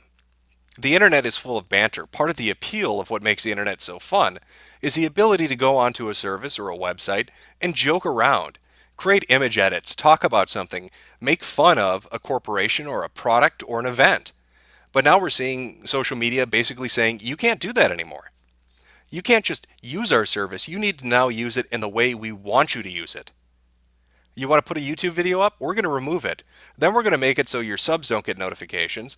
Then we're going to make it so you have to enter a phone number. If you want to extend the amount that you do, we're going to need your name and all this other information. Oh, you want to put a tweet up? Somebody found it offensive. Give us your full name and your phone number. Oh, you want to do something on Facebook? We're going to need all your information. Just make sure you don't offend somebody. It's creating this almost secondary, third-party run database of information on all your social media accounts and how you behave. It's almost like they're reprogramming people. We're going to force you basically to behave a certain way. And if you don't behave that way, you're not going to use any of these services. You're not going to interact with anybody online. So it's another remarkable incident of a company basically exerting power on the internet and getting away with it. It's ridiculous. And this happened, by the way, on I believe the 22nd. So I would have talked about this sooner, but I was so taken aback by Alondra Cano and her actions as a Minneapolis councilwoman that I didn't really get a chance to address this in any other way. Well, I think what I'm going to do now is I'm going to try to get a hold of Kyle. We're going to start up the Condemn a Candidate section, the little segment here. So if you give me one moment, I'm going to try to get a hold of him on Skype here, and I'll pull him in.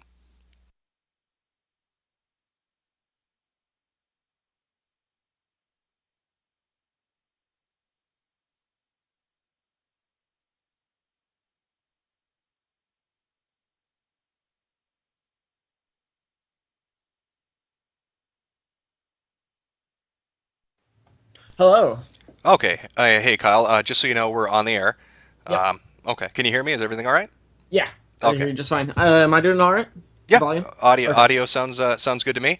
So we're gonna do the segment kind of like we did Pitch a Candidate. We'll do Condemn a Candidate. So I'll let you start out just so everybody watching knows. This is Kyle. He was the guest last week to do the Pitch a Candidate for Bernie Sanders, and I am starting a new segment for Condemn a Candidate because you had some kind of strong opinions, let's say, about Donald Trump. So I'm going to give you the opening like I did, kind of with the Pitch a Candidate thing, and then we'll kind of go topic by topic and talk about what you want to talk about in regards to Donald Trump. Okay, so basically with Donald Trump, I feel like he is a joke that has gone way too far. I don't believe he's a serious candidate, but people are taking him seriously. And his positions they're almost non-positions, but they're positions of, I wouldn't say power, but they're positions of just trying to force situations to divide us as Americans. Okay. So now when we talked on Twitter, you're so I just want to make sure I categorize this right. So I don't want to make statements that you don't agree with. So you're very opposed to Trump. You're an anti-Trump kind of person. I wouldn't say I'm not anti-Trump. I'm just against him running for president. Like I don't believe he should not be the president. He can do whatever he wants to do within the legal system and like whatever he wants to do with his life, whatever, that's totally fine, but I am so against him becoming president. Okay, so let's go kind of topic by topic, and you can tell me, we'll go topic by topic. You tell me what it is about his policies and his standpoints, the planks in his platform that you disagree with and why he would be bad as a president. So what's the first thing that comes to mind? If somebody says, if I were to walk up to you on the street and said, I'm going to vote for Donald Trump, your first initial reaction would be, obviously, he's a terrible candidate, but why is he a terrible candidate? Name the first policy you kind of want to talk about. Well, he wants to violate the First Amendment. He wants to take down mosques. He wants to take down he wants to prevent Muslims from basically practicing their religion, which is number one against the First Amendment. He would have to violate the First Amendment in order to follow through with his plans and what he wants to do. And that's just he has no way. It's impossible. He can't do it. That's my first point, I would say, that against Donald Trump. He also wants to violate the Fourth Amendment by deporting all these illegal Mexicans. The only way to go about deporting all those illegals is essentially by violating the Fourth Amendment. Okay, so when we're talking about he wants to shut down mosques. Now, and again, I can only really talk about the things I directly know about. So you'll have to fill me in on some of the details. Okay. So when he's talking about shutting down mosques, is he saying, I want to get rid of all the mosques in America, or is he saying, I want to get rid of particular ones that we find associated with certain activities? He may have changed his opinion, but when he first came out and said, yeah, we should shut down mosques, I'm pretty sure it was a blanket statement for pretty much saying, let's get rid of all of them. He is very anti-Muslim. Okay, anti-Muslim. Now, when we talked, and this again, we'll kind of come back to it. We'll jump a little bit. Which is also different from anti-Islam. Okay, how would you define the difference between anti-Muslim and anti-Islam? Anti-Islam is essentially the rejection of the ideology. Anti-Muslim is a rejection of the people who are practicing Islam. Okay. Now, when we're talking about the First Amendment, obviously you're referring to the fact that they can't prohibit the free exercise thereof. So, if by him going in and shutting down mosques, he's prohibiting their ability to worship in the way they want to worship. Mm-hmm. I think what this issue really comes down to is, was he referring to all mosques, or was he referring to specifically certain kinds of ones that are engaged in activities that he would feel represent a security risk? Let me put it to you this way. And again, I don't know. I could be wrong. Maybe you're right. Maybe you said, let's get rid of every mosque in America. I really don't know. But let me put it this way. Let's say there was a church, the Westboro Church, and the people associated with it made outrageous statements. Nobody cared. But then they found out that they were storing a cache of weapons inside the church that were illegal, and that the members associated were involved in terrorist activities. Would you be all right with shutting down that church? Oh man, that's a really tough question, because it would inquire removing the First Amendment in order to do so. Because they absolutely have the right to practice their religion. But is it if they're a radical terrorist group, I do believe that they should be shut down. Yeah, I do believe that. Okay, but I guess this is what the argument comes down to. Is their practice of religion, does that include terrorist activities? Because if we say we can't shut down a church or a mosque or a synagogue because that would be interfering with religion, wouldn't that just be telling terrorist groups or people that want to, even if they're not a terrorist, even if they're just some crazy person that wants to plan a massacre, let's say, isn't that saying to them, hey, if you want to get away with it and not have anybody interfere, all you need to do is do it on holy ground, because nobody can touch you then? And I mean, I don't know what your religious beliefs are. I'm an atheist. I believe that there should be a secular state. We should have separation of church and state. And so I feel that you have to allow for investigations to take place within your religious groups and things like that. If there is suspected activity, that's how I believe. I don't believe that anybody should be subject to government inspection without a warrant and without reasonable suspicion. That's how I feel about the situation. I don't think that inherently certain religions are going to cause harm to others.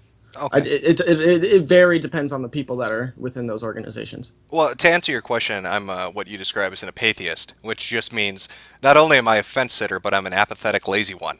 So I'm disinterested. to me, it doesn't really matter one way or the other. Right. I've got other shit that I'm interested in. So would you say you're more of an agnostic then? No, agnostic is open to finding out one way or the other. I really just don't give a shit either or. All right. Now, in regards to Trump, and I'm looking up again. The source I'm using is Politico.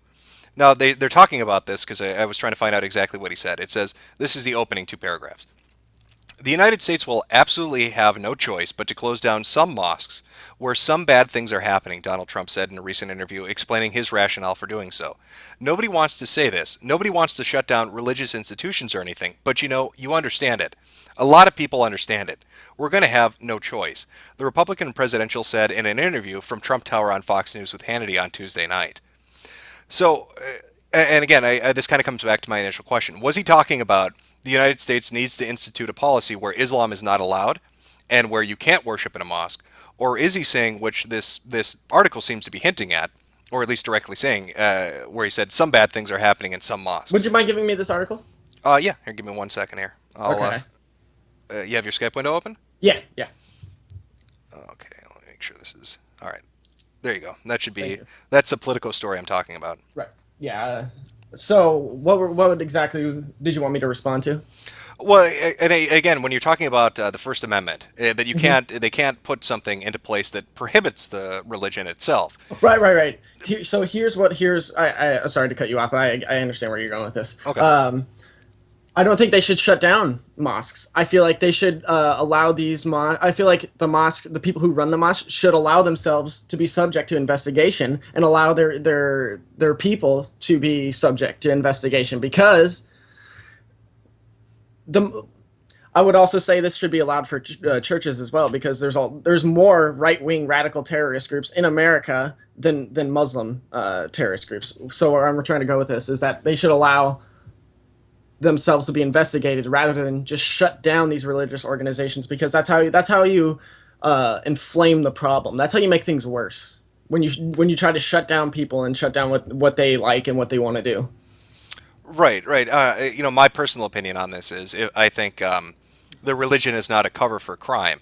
So if you're committing a crime in a religious institution, you should be subject to investigation, and that should be subject to investigation just like if you did it outside of your house. Exactly. Or in your apartment or at your company.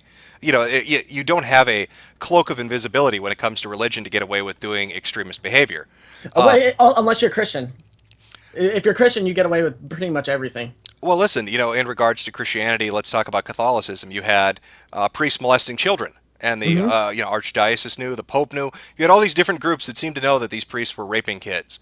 And there's been no investigations. There's been they've hardly condemned them. They just said, "Oh yeah, well, we don't really respect that anymore. We don't really allow it or whatever." But I mean, what have they done to prevent it, or to justify the people that have been raped or whatever, the kids and stuff? What have they done to reprimand? Right, and I think this goes to two things. Okay, the first is religions themselves aren't necessarily unified. I mean, we have the idea that the ideology is. So if you're a Catholic, all Catholic churches are the same. If you're Muslim, all mosques are the same. If you're a Jew, all synagogues are the same. But these institutions are run by different groups and different individuals that set them up.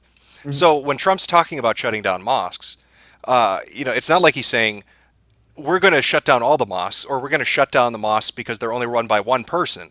He's saying if we find an extremist group that's running a particular one, we want to shut it down and get those people out and investigate.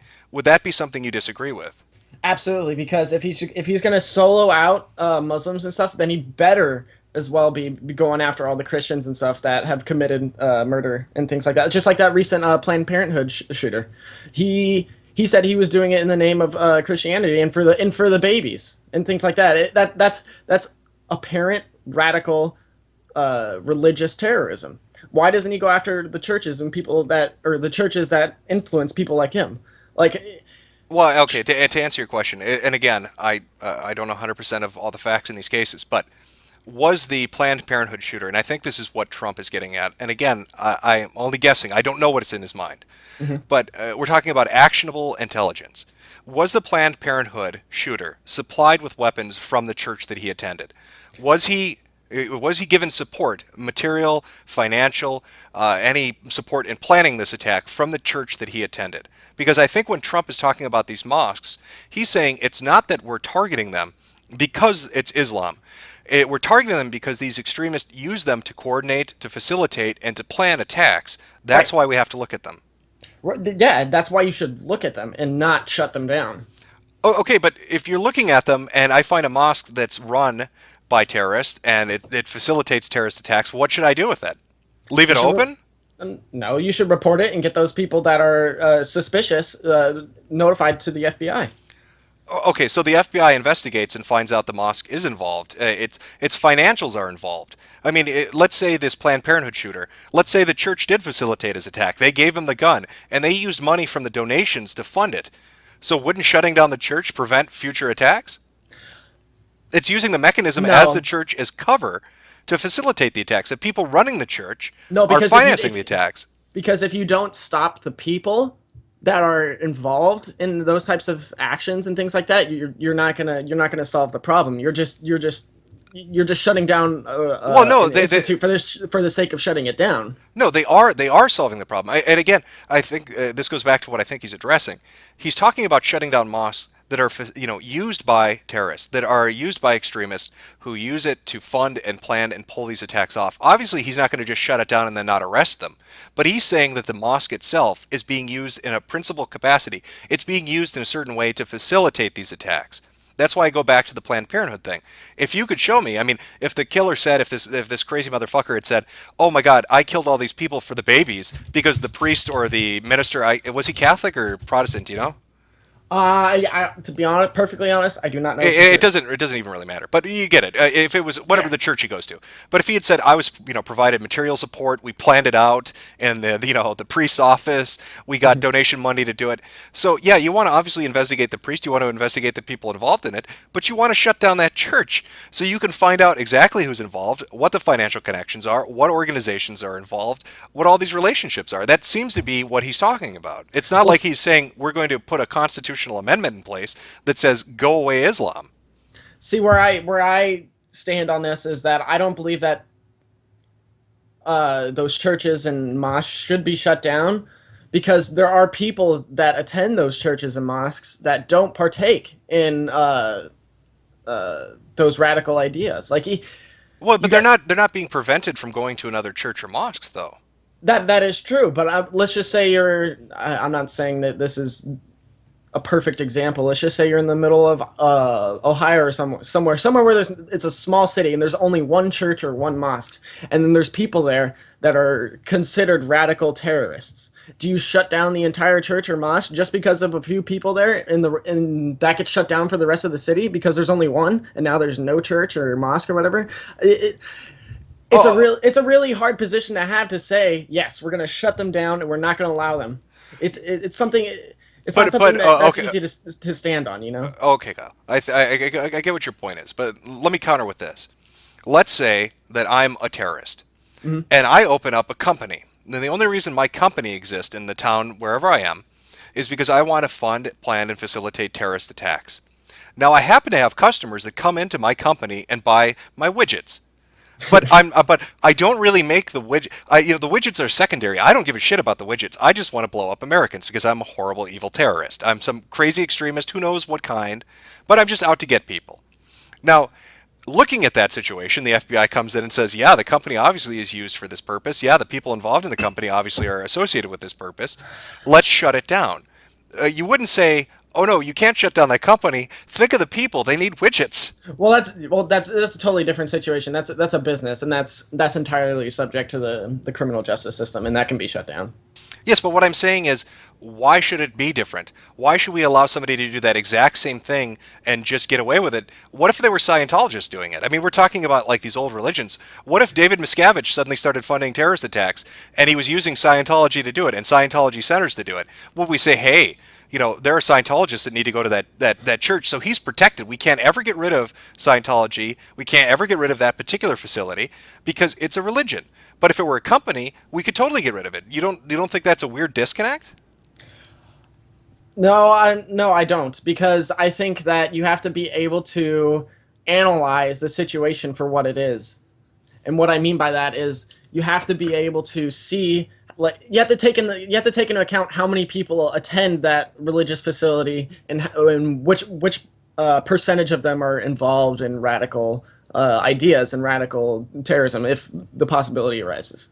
It's more so you should investigate the people, not the facility, and not shutting it down, and not shutting down people's religious ideas as a whole. Yeah, but Trump isn't attacking. He's not saying that we need to get rid of Islam. He's saying we need to... What do you mean? He's absolutely attacking Muslims and things like that. When he has stances like shutting down mosques and keeping Muslims in databases and preventing them from going in and out of the country, that's entirely attacking and targeting Muslims. Oh, that's okay. That's what it is. Okay, well, let's move to that subject then. We'll talk about that because it's directly related. Mm-hmm. So what is your position on that? When Donald Trump talks about what he wants to do in regards to Muslim immigration, what do you think of it? Yeah, well, I mean, that's what you're talking about, right? Databases or was Trump, or are you saying that Trump was saying all Muslims in the United States need to be monitored? I don't believe it was those words, but he said that there needs to be a database for Muslims. That's about as nuanced as it gets, I believe, because it was a reporter. He was asking him questions, and he brought up the analogy. It's like, what's the difference between keeping Muslims in databases here and keeping Jews in a database in Nazi Germany? And you know what? You remember what his response was? What's that? You tell me. That was Donald Trump's response to that question. Okay, I'm just trying to pull up, and again, I don't have these quotes just directly because I wasn't sure exactly what we're going to talk about. I want to try to pull something up so I at least have an idea of what he's talking about. I'm trying to get you that exact sound clip of when the interviewer was asking him a question. Okay, this looks like it's from November 19th from Yahoo News. Yeah, I do believe it was a Yahoo. Okay, asked Trump about his position on increased surveillance of American Muslims. And this is what follows. France declared the state of emergency where they closed the borders and they established some degree of warrantless searches. I know how you feel about the borders, but do you think there is some state of emergency here? Do we need warrantless searches of Muslims, the reporter asked. We're going to have to do certain things that were frankly unthinkable a year ago, Trump said. The Yahoo reporter then asked Trump, do you think we need to register Muslims in some type of database or note their religion on their ID? Trump responded, we're going to have to look at a lot of things very closely. We're going to have to look at the mosques. We're going to have to look very, very carefully. Here, Trump didn't reject the idea of Muslim registry, but he also didn't give an affirmative yes, that he wanted to create such a database. I wanted to step in here and say, so if let's just say he does implement this program I'm just being theoretical of President Trump. He implements this program of being able to watch Muslims and stuff. And let's just say we absolutely eliminate radical Islam and things like that. Do you think he's going to stop monitoring people, or do you think he's going to expand it? Well, I've already gone on record as saying that one of my reasons that I am not a Trump supporter, that I'm not voting for Donald Trump, is that I dislike his use of the surveillance state. Right. So he's a statist. You're not going to find me agreeing with the idea that we need to create more databases and registries for Americans, American citizens. It's a non-position. It's so ridiculous that it only enforces the establishment status quo. Okay. So do you feel, and I think this gets to the more core issue at heart here, do you feel Donald Trump is making these statements because he believes there is a legitimate security threat to the United States, and he believes, for whatever reason, this is the best response to bring to it? Or do you think that Donald Trump, just at the heart, at his core, hates people that are different than him, and that he wants to institute systems that are, racist or classist, or target people like Muslims and Mexicans just for the hell of it because he has a grudge? Which do you think he falls on between those two poles? Where would you place him on that scale? I don't want to say he's a non-genuine person. I want to say that, yeah, he cares about like the safety of the Americans and stuff like that, but how he goes about it is just totally wrong. There's better ways to go about doing what he proposes to do. Okay, what would your, I guess, counter to that be? So let's say Donald Trump says, I believe that there are Muslim extremists that are trying to set up a terror state, overseas in the Middle East. They want to see the implementation of Sharia law. They want to see a worldwide caliphate. I believe that they hate Western values. I believe that they want to come here and harm us for whatever reason, be it economic or ideological differences. And we need to put into place systems that stop that from happening. Well, first of all, even going back, I hope this isn't a null point, but going back to like the day of 9/11, we had evidence that there were going to be attacks on the World Trade Center and the Twin Towers, but the government didn't do anything about it. They knew that it was going to happen. And then how far do you go to implement these statist programs like the NSA and things like that to gather intelligence and information on potential terrorists, but you still don't do anything about it? You understand what I'm saying? Like with so all these, you feel that we already have all these systems in place. Yeah, we are. Oh, absolutely. We already and they're have not all being, the tools that we need. And they're not being utilized properly. Exactly. That's exactly it. Okay. They're being utilized to allow corporate America to spy on us and use us and advertise to us directly, and literally all of our conversations and things like that. All those programs like the NSA and things like that where they collect metadata, and they're using it to just advertise to us essentially rather than public safety. So what is your position then on things like surveillance observation, on things like putting bugs in place into hardware, or having software that has backdoors for the NSA, warrantless wiretaps, that kind of stuff? Do you think that's necessary for security, or do you think that should all be done away with? Yeah, absolutely. It should all just be done away with. It's entirely enforcing the will of the corporations and the government. Okay. The political elite. So if we get rid of these systems, and again, I'm not arguing with you against them. I'm not a person that wants to trade freedom for security. So we get away, from the system we have. We get rid of these systems. What though would your counter be? I mean, if there really is a threat, if Donald Trump is right, if different political analysts are right, if people looking at the situation say, yeah, you know what, there is some stuff going on worldwide that we really do need to be paying attention to, and it presents a risk to us. How would you propose we deal with that if Donald Trump's methodology, if his proposals are wrong? What would your counter to that be? For personal safety, or are you talking about like as a community? For the country itself. Trump is talking about building walls to keep out immigrants. He's talking about creating databases. He's talking about shutting down certain mosques to investigate people that might be extremists. What would your counter to that be? If those are the wrong approaches, what would the right approaches be to dealing with national security and dealing with extremists and terrorists? Well, for one, we have the Second Amendment. We should. I believe that the majority of if not every single citizen, like in Switzerland, they should be educated about how to use a firearm, and they should be required to be tested their knowledge of how to use a firearm safely. And so when you're entire, like, I'm just using Switzerland as an example, they have their. Once you're 18, you go into the military and you become trained and stuff how to use a firearm. And then once you're out, you keep your firearm. And everybody is required to show that they know how to use it. Otherwise, it gets revoked. Okay, so I feel like implementing a system like that, where you keep the Americans educated about how to use something like a firearm, that's the best weapon against terrorism. So, okay, hold on. So Kyle, all right. Sorry if that was a little unclear. No, it's clear. I'm just laughing because it's funny. You think the response to terrorist or potential terrorist threats is arming every single American citizen and teaching them how to use a gun? No. I'm just using Switzerland as an example. Their crime rates are extremely low. I don't know if you know this, but they have extremely low crime rates. They have no. What's their demographics? What do you mean? What is Switzerland a majority of?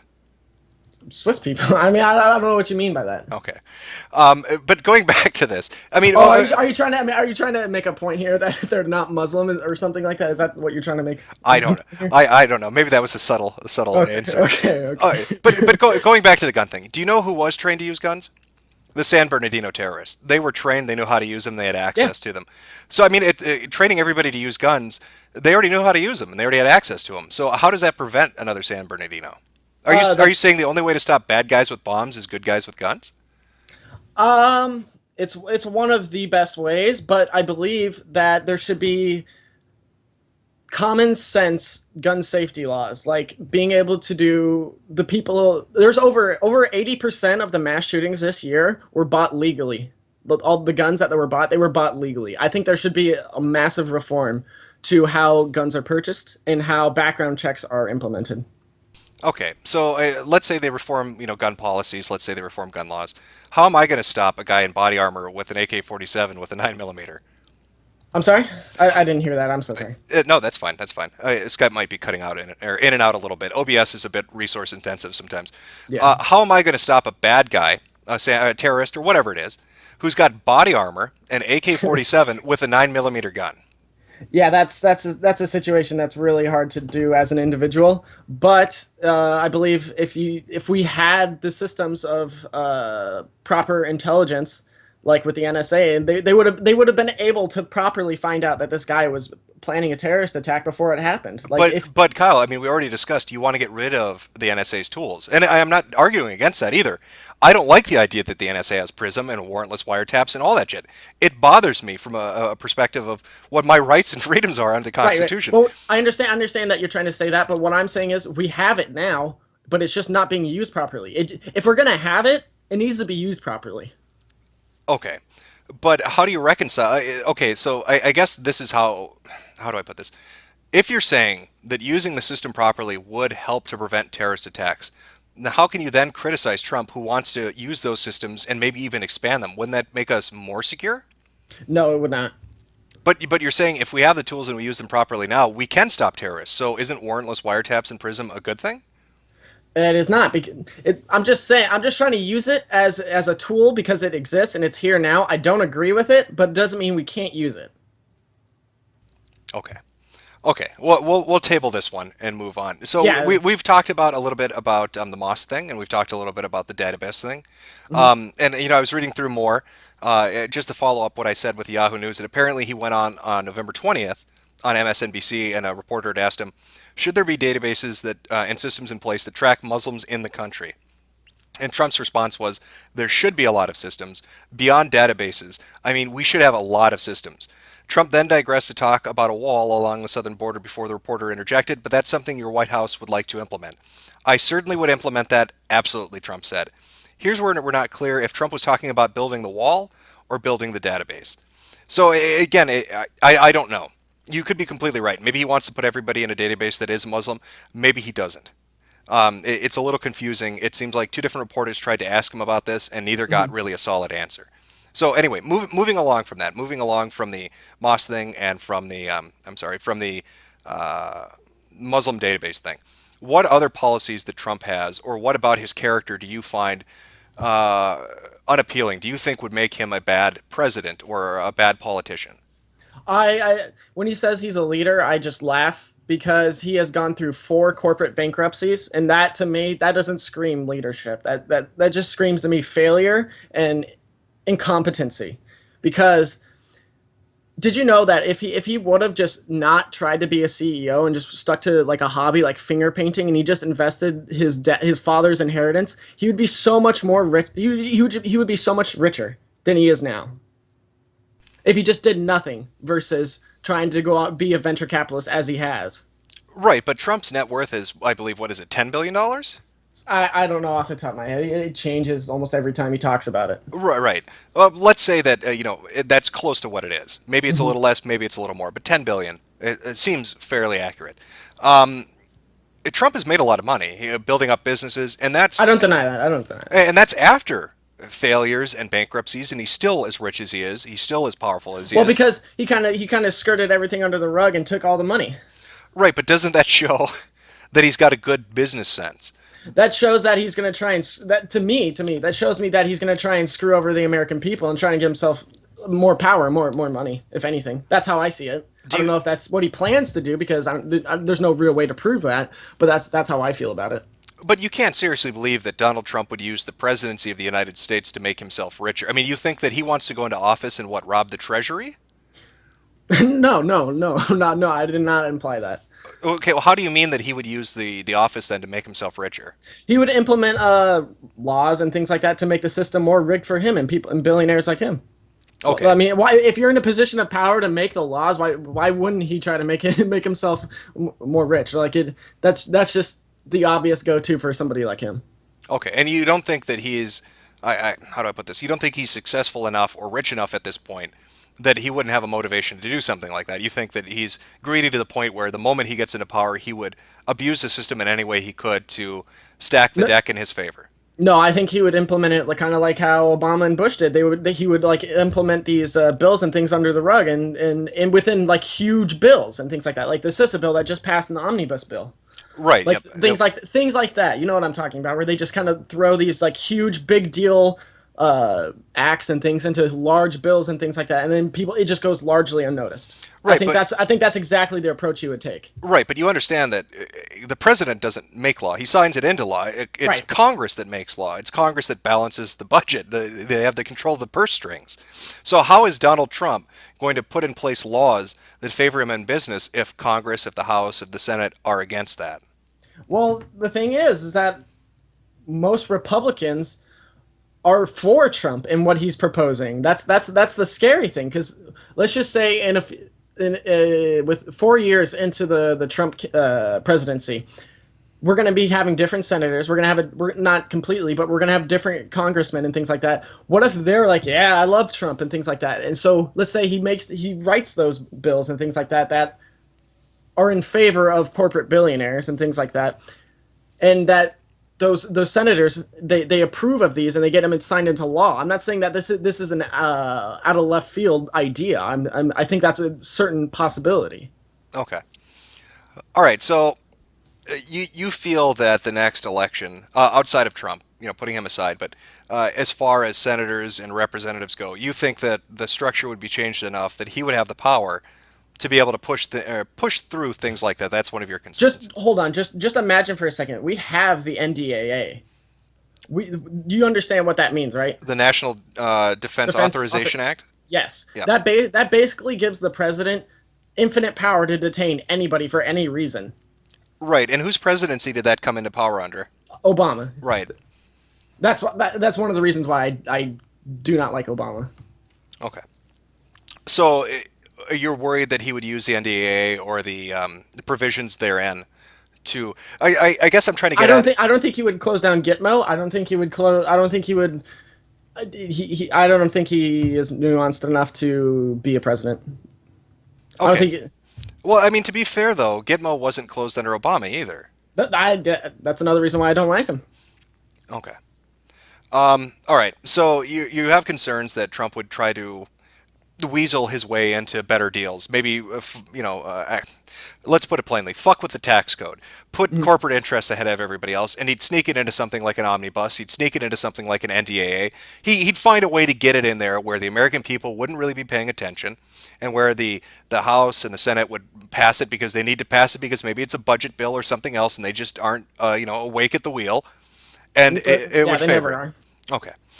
So it seems like we have three core issues. Now, is there anything else about Trump as an individual or about any policies that he has that you find distasteful or you don't like for him to be a president? He's a socialist when it's convenient for him, essentially. And what I mean by that is when he talks about building a wall, that's literally a socialist policy. He's trying to get government workers. He's trying to get people to work for the government. That's socialism. Is that not? It was my understanding that he was having Mexico pay for it. Well, at first he was talking about we're just going to build that wall, and then I believe that came up that he said he wanted to make Mexico pay for it. But obviously that's fucking ridiculous. I don't think Mexico would be like, we're not going to fucking pay for that wall. Would you go to your neighbor and say, "Hey, build a fucking wall. Build a nice fence between us"? And do you think they would just be like, "Fuck off," or do you think they'd be like, "Yeah, dude, I'll totally build that wall for you"? I don't know. I mean, I don't have a nuclear missile I can point at my neighbor, but that might influence their their response. Yeah. That's another particular reason why I don't like Trump. He's going to have his finger on the big red button. He's going to be the one in control of the nuclear capabilities of this country. He's dangerous. He's incompetent and he's dangerous. Okay, well we'll address both those things. Let's start with the first one though. How is it socialism though if he's getting another country to pay for the wall being built? It sounds like he's just employing a bunch of Americans at that point. Wouldn't that be capitalist? He's getting somebody to pay for the service. He's not paying for it himself. It's not taxpayer. But it's a public sector job. That means it's a socialist program. It's a social program. So all government jobs are socialist? In a sense, yes. They're a social program. They stem from socialism. Yeah. Okay, so all government jobs. So everybody in the military. At the IRS, judges, a guy working at the post office, those aren't services that are being provided, and they're paid. Those are like mandatory things. Things like judges and courts, the court system, and the police and things like those are pretty much mandatory. Those aren't. I wouldn't describe those as socialist programs. Okay. Now we had a discussion. This goes back to the first encounter on Facebook, where you had mentioned the New Deal, and you were talking about Bernie Sanders, and you were saying that I didn't understand the New Deal. And that I didn't understand Roosevelt and a lot of his policies that people could describe as socialism, a social safety net's being put in place. You're talking about Social Security. I meant by okay, go ahead. You're talking about Social Security. You're talking about welfare and stuff like that. Mm-hmm. So, I mean, how could one of your concerns, I guess, be that Trump is a socialist when you were lauding? When it's convenient for him, I wanted to say he's a socialist when it's convenient for him and his poll numbers. Okay, so you don't think Trump genuinely wants a wall built? No, he definitely does. So that wouldn't be just convenient for him. I mean, he really believes in it. That's the worst part. Okay, but what I'm saying is, how is it bad if Trump has let's say you're right. Let's say Trump has socialist ideas and he wants to implement them. I mean, we can even talk about the single payer tax or the single payer medical system later on. But let's say he's got these socialist ideas and he wants to implement them. How can you condemn him for that? But then laud Bernie Sanders. You can't say it's convenient for Trump just because of his poll numbers, because you just said that he really believes in it. Doesn't just like Sanders really believes in the programs and the ideas that he puts forward. Because honestly, building that wall? I don't think it would benefit anybody. I don't think it would benefit Americans, and I don't think it would benefit the Mexicans either.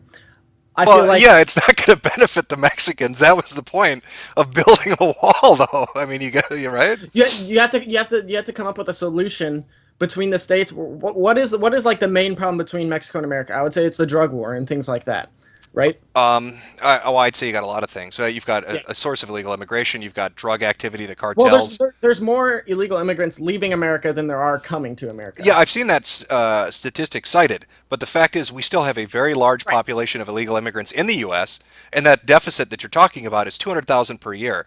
If we have 10 million illegal immigrants and only 200,000 are leaving the country themselves, that means that, what is that? So that's 50 years. It'll take 50 years for the illegal immigrants to leave. By then they'll have so many fucking kids that they won't need illegal immigrants to come over the border. They'll be making their own in the country.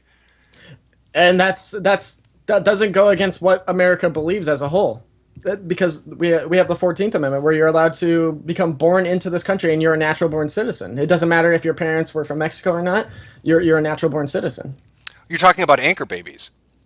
Essentially, yeah. Okay. But I don't believe in that term. Because there's so many great people have been a result as of what people like to call anchor babies that it's pretty disingenuous to consider.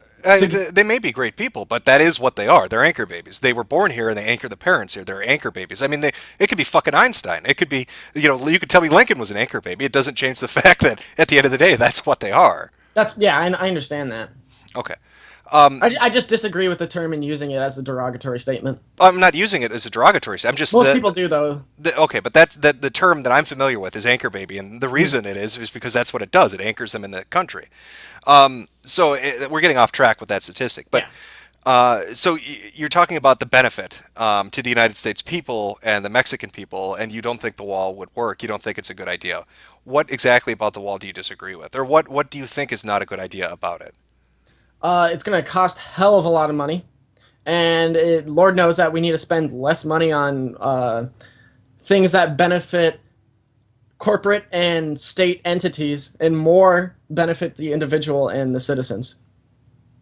Okay, but let's say Trump's plan succeeds. He builds a wall and Mexico pays for it. So it hasn't really cost the American. That just sounds ridiculous. I can't imagine that happening.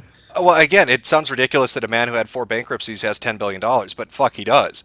So let's say he pulls it off. Let's say he gets Mexico to pay for the wall. So, he builds a wall, Mexico pays for it for whatever reason, however he pulls it off. Maybe he threatens the North American Free Trade Agreement. Maybe he says, we're not going to, do business. We're just going to do it with Canada. I don't know. But let's say he does that. How would then that be a deficit to the American people? What would your problem outside of the financing, I guess is what I'm asking, be with the idea of a wall between the border? Families, for one. You're going to be separating so many families from each other, and it's going to create it's going to cause a lot of tension between Mexico and America. What do you mean by families, though? I guess that's what I'm asking you. Are you talking about between the illegal immigrants and their families, or between just American citizens and families in Mexico? Yeah, exactly. American citizens and families in Mexico. Like I have personal friends that have families in Mexico, and they go like every year or every other year to go see them and things like that. And I feel like you're gonna be causing a real halt between being able to travel between the two countries when you build a wall like that. There's gonna be traffic. There's gonna be it's gonna be very inconvenient. Well, to be fair, though, I mean, it's a wall, not a force field. I mean, there are going to obviously be entry and exit points through the wall. The people are still going to need to go across the border. So, I mean, how is that prohibiting families from seeing each other? You're telling me that you think an extra 5 minutes in drive time is going to make it impossible for me to go to Mexico? I don't think it's going to be an extra 5 minutes. It's not going to. It's going to be hours, if not days, to be able to get through, because there's going to be checkpoints, and they're going to be like, all right, we have to make sure that you're okay and whatnot. It would be a long process just to get through the wall. You know that. I don't know, to be honest. I mean, neither do I, because this is entirely theoretical. It's not. When you're looking at the Berlin Wall, I mean, that eventually got torn down. Yeah, I understand that, but it didn't take people days to get through when they had official business and they were cleared to go. But how I feel Donald Trump will go about it is he wants to keep the Mexicans out, period. So you think he's not just against illegal immigration, he's against immigration just as a concept itself. Well, as you hear when he's talking about all these Syrian refugees and things like that, he's saying, no, we should not be taking any Syrian refugees. And He doesn't want people coming into this country that are potentially Muslim or Mexican. You don't think he has a point, though, in saying that we have a risk inherent in allowing specifically Syrian refugees in? When you look at what happened in Paris, it was a person pretending to be a Syrian refugee that, took part in the terrorist attack. Right. I understand that, but no, the people that took part in the Paris terrorist attack, they were French citizens. You had people using fake passports getting into the country. They weren't all French citizens. Not all, but a lot of them were. Yeah, but not. What I'm saying is they still got in. So when you hear Trump saying, I think it's a risk allowing Syrian refugees into the United States, whether it's at all or we need more vetting or we need a better system in place. There needs to be a better interview process before we let them in. We need to understand who they are and what their intentions are and what connections that they have in America and connections even back in Syria and wherever. Or I'm not saying Syria exactly because that place is a fucking shithole now. It's all blown to shit. But they should be more cautious of who they let in. And I believe Obama has even stated that they have these interview processes before they just allow Syrian refugees in. Okay. Well, my perspective, and again, I'm not voting for Trump, so I'm not a Trump supporter, but my perspective on it is that he has a reasonable concern with Syrian refugees coming in, and that he has a... I don't think he has a reasonable concern. I think it's reasonable. I think he's I think he's just pandering to the fear-mongering. Put aside other candidates. Okay, put aside Paris. San Bernardino, that was somebody who was an immigrant. His wife was an immigrant. She immigrated in. She got a visa in. Now, you don't think that... we had a terrorist attack. We had 20-plus people die because of an immigrant. I wouldn't say that it's the fault of allowing immigrants in. I say it's the fault of allowing those particular immigrants in. What is that particular immigrant? I want you to tell me what that particular immigrant was. Yeah, they were Muslim, and they were, I don't know exactly their entire the life history of where they're from and what they did, but yeah, they were Muslims and things like that. But that's when you have to be able to analyze the situation accordingly. You can't just say, no, we have to prevent all Syrian refugees, we have to prevent all Muslim immigrants from coming in. Like, you can't just because of a few. I'm not saying, well, in comparison to right-wing terrorists, you can't just allow a few to prevent the many from coming in. Okay, so I mean, what would your solution be then? I mean, how are you going to, if we're not going to be more proactive in regards to immigration, if we're not going to build a wall, aren't we opening ourselves up? I mean, we have Islamic. We have Islamic extremists that we know want to do damage to the United States, that have carried that out successfully. Not just shit like 9/11, but San Bernardino and events that transpired in between the two. So, are we not? You don't think that this kind of open door, nonchalant policy is dangerous to the American people? I don't disagree, but I think there are even bigger issues at hand than just combating radical Islam and people who are terrorists. I think there's a bigger issue at hand. I think we have to understand that they're able to purchase guns so easily and without any sort of like background check. You can just go to a gun show and get a gun. Like, it's not hard. Well, yeah, Kyle, but one of the biggest terrorist attack we had, they flew a fucking plane into a building. So, I mean, how are you going to ban assault planes? No. You know what I mean? Like, they found a way to do a terrorist attack, you know what I mean, with something that did a lot more damage than a pistol. And since then, we've implemented programs that prevent situations like that from happening. Like, we haven't had a 9/11 attack since 9/11. So I believe that what we've done so far is a pretty good deterrent against hijackers. Right, but what I'm saying here, Kyle, is it's not. I don't want people to get the idea that the only means for a terrorist to do damage or kill people is a gun. Right. There are many other ways of doing it. Who knows? They could go make a fucking fertilizer bomb. We can't ban assault fertilizer. But the biggest problem in America is guns.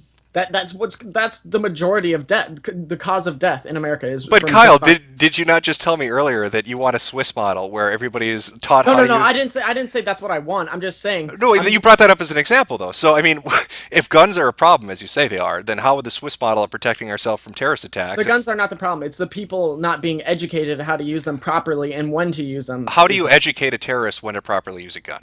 What? That's a non-question. I know it is because it's ridiculous. What I'm saying is, if you propose a system where you're educating people to be smart about using guns, how is that preventing a terrorist from shooting somebody? I mean, either you're going to have to address the issue because you're teaching the people, not the terrorists, the so-called good guys, to how to use a weapon and when to use it effectively and safely. You're essentially teaching the people how to prevent these kind of things from happening. Not, I wouldn't say prevent them, but to act upon them and prevent more deaths than what may have already been caused. Oh, okay. So you've educated the people. Let me, before I go on with this, would you, and this is outside of our conversation, as far as amendments go and gun rights in the country, do you believe all guns should be banned, or there should be people should have access to guns? People should have access to guns. Guns are a good thing.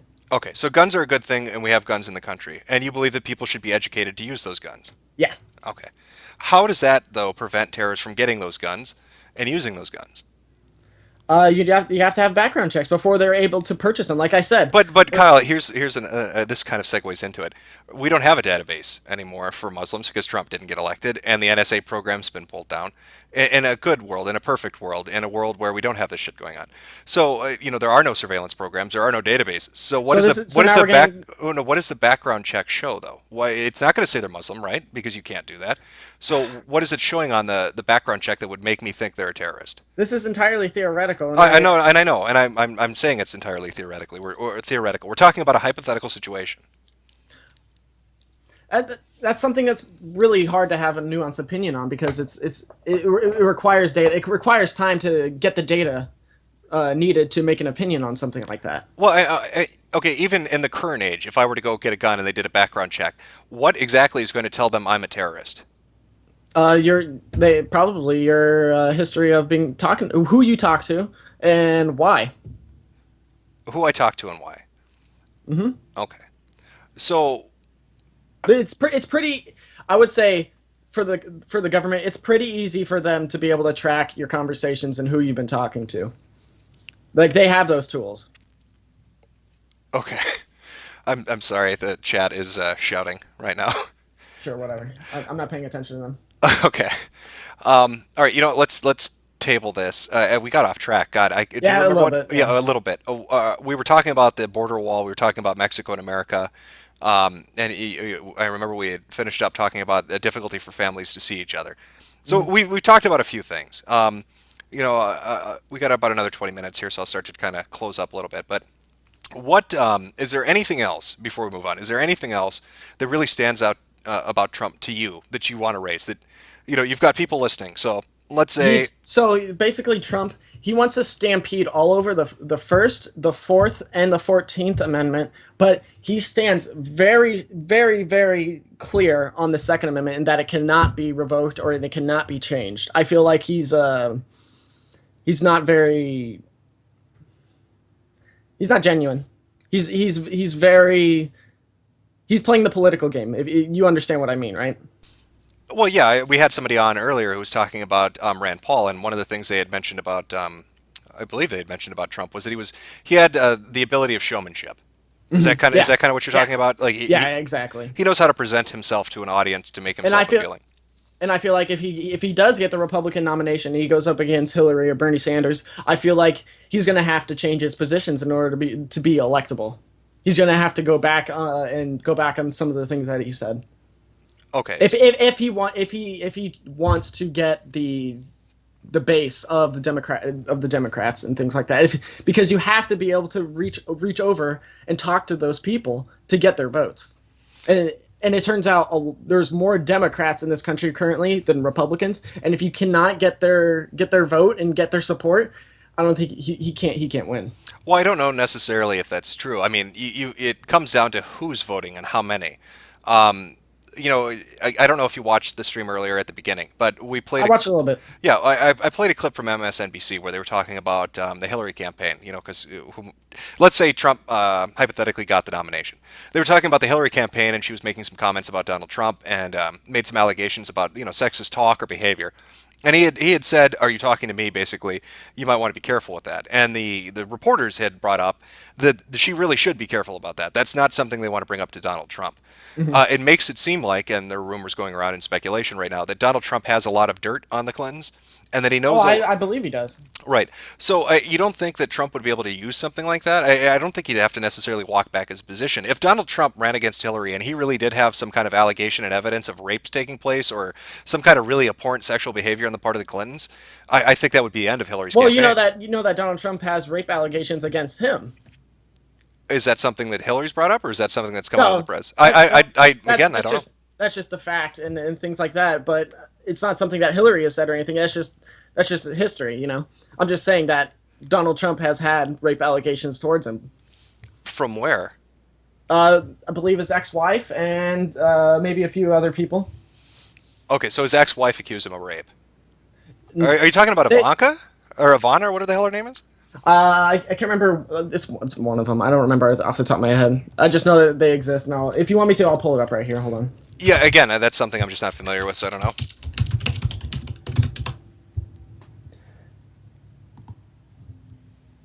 Yeah, it is Ivana. Yep. Okay, and so she accused him of what was her accusation? Does it say? Here, I'll give you the article. Okay.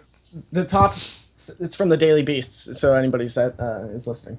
It says the title is "Ex-Wife: Donald Trump made me feel violated during sex," and Ivana Trump once accused the real estate tycoon of rape, although later she clarified not in the criminal sense. What exactly does that mean? It means that his ex-wife is crazy. Apparently, I don't know how you could say somebody raped me, but not in the. What is that? I have no idea what the fuck that means. What I think is I think he paid her off to keep her silent, because you know he's a fucking billionaire. He's rich. He can do whatever the hell he wants. I like the quote in the follow-up. I mean, somebody's doing it. Who's doing the raping? Donald Trump said when asked to defend his characterization, talking about Mexican immigrants being a rapist.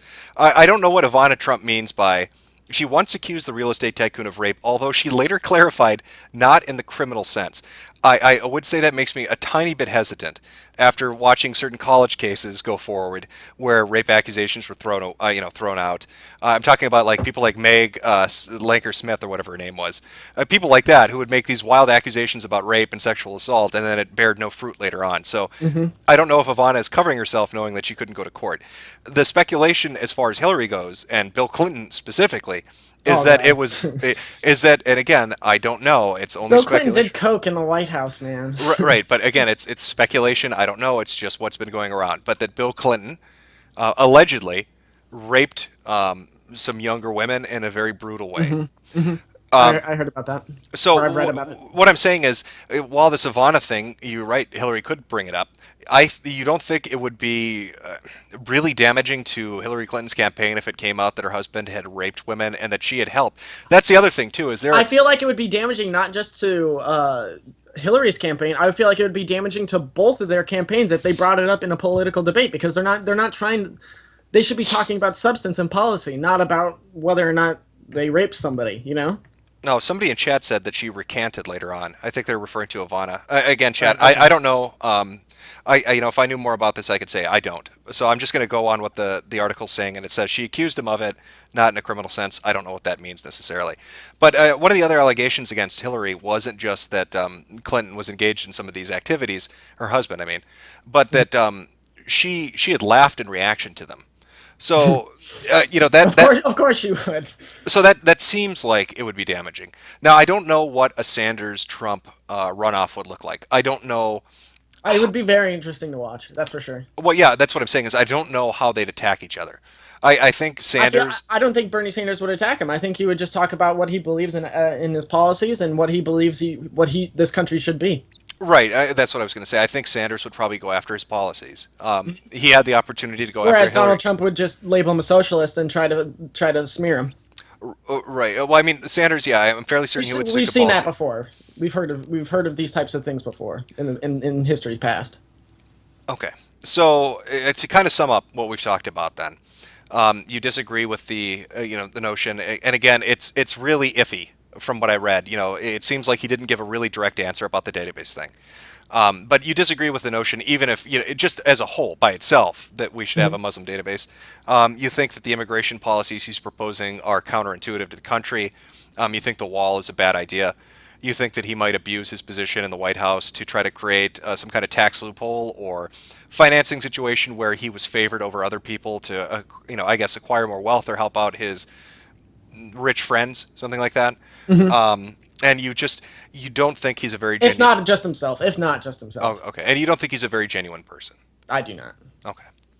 All right, Kyle. Well, I appreciate you coming on. I hadn't heard the Ivana Trump thing. I don't know what the hell she's talking about. When you say not in a criminal sense is really weird. That's what I'm saying. That the people Donald Trump associates with, and he's a real shady character. He tries to come off as this straight shooter and somebody who can get shit done when he can't even get his life together. I don't want to say he can't get his life together, but he can't get like his background together. You know what I'm saying? Like when he accuses Mexico or bringing in rapists and drug dealers and things like that, and being mostly crime related when they come over here, when he can't even get things right about himself, I believe he needs to set things straight. Well, right, but I mean, in all fairness, though, when we were talking about Mexico, and you had brought up, what do you think the biggest problem between the U.S. and Mexico is? You did mention the drug war. Yeah. If you want to talk about that real fast, I believe that all drugs should be legalized and regulated.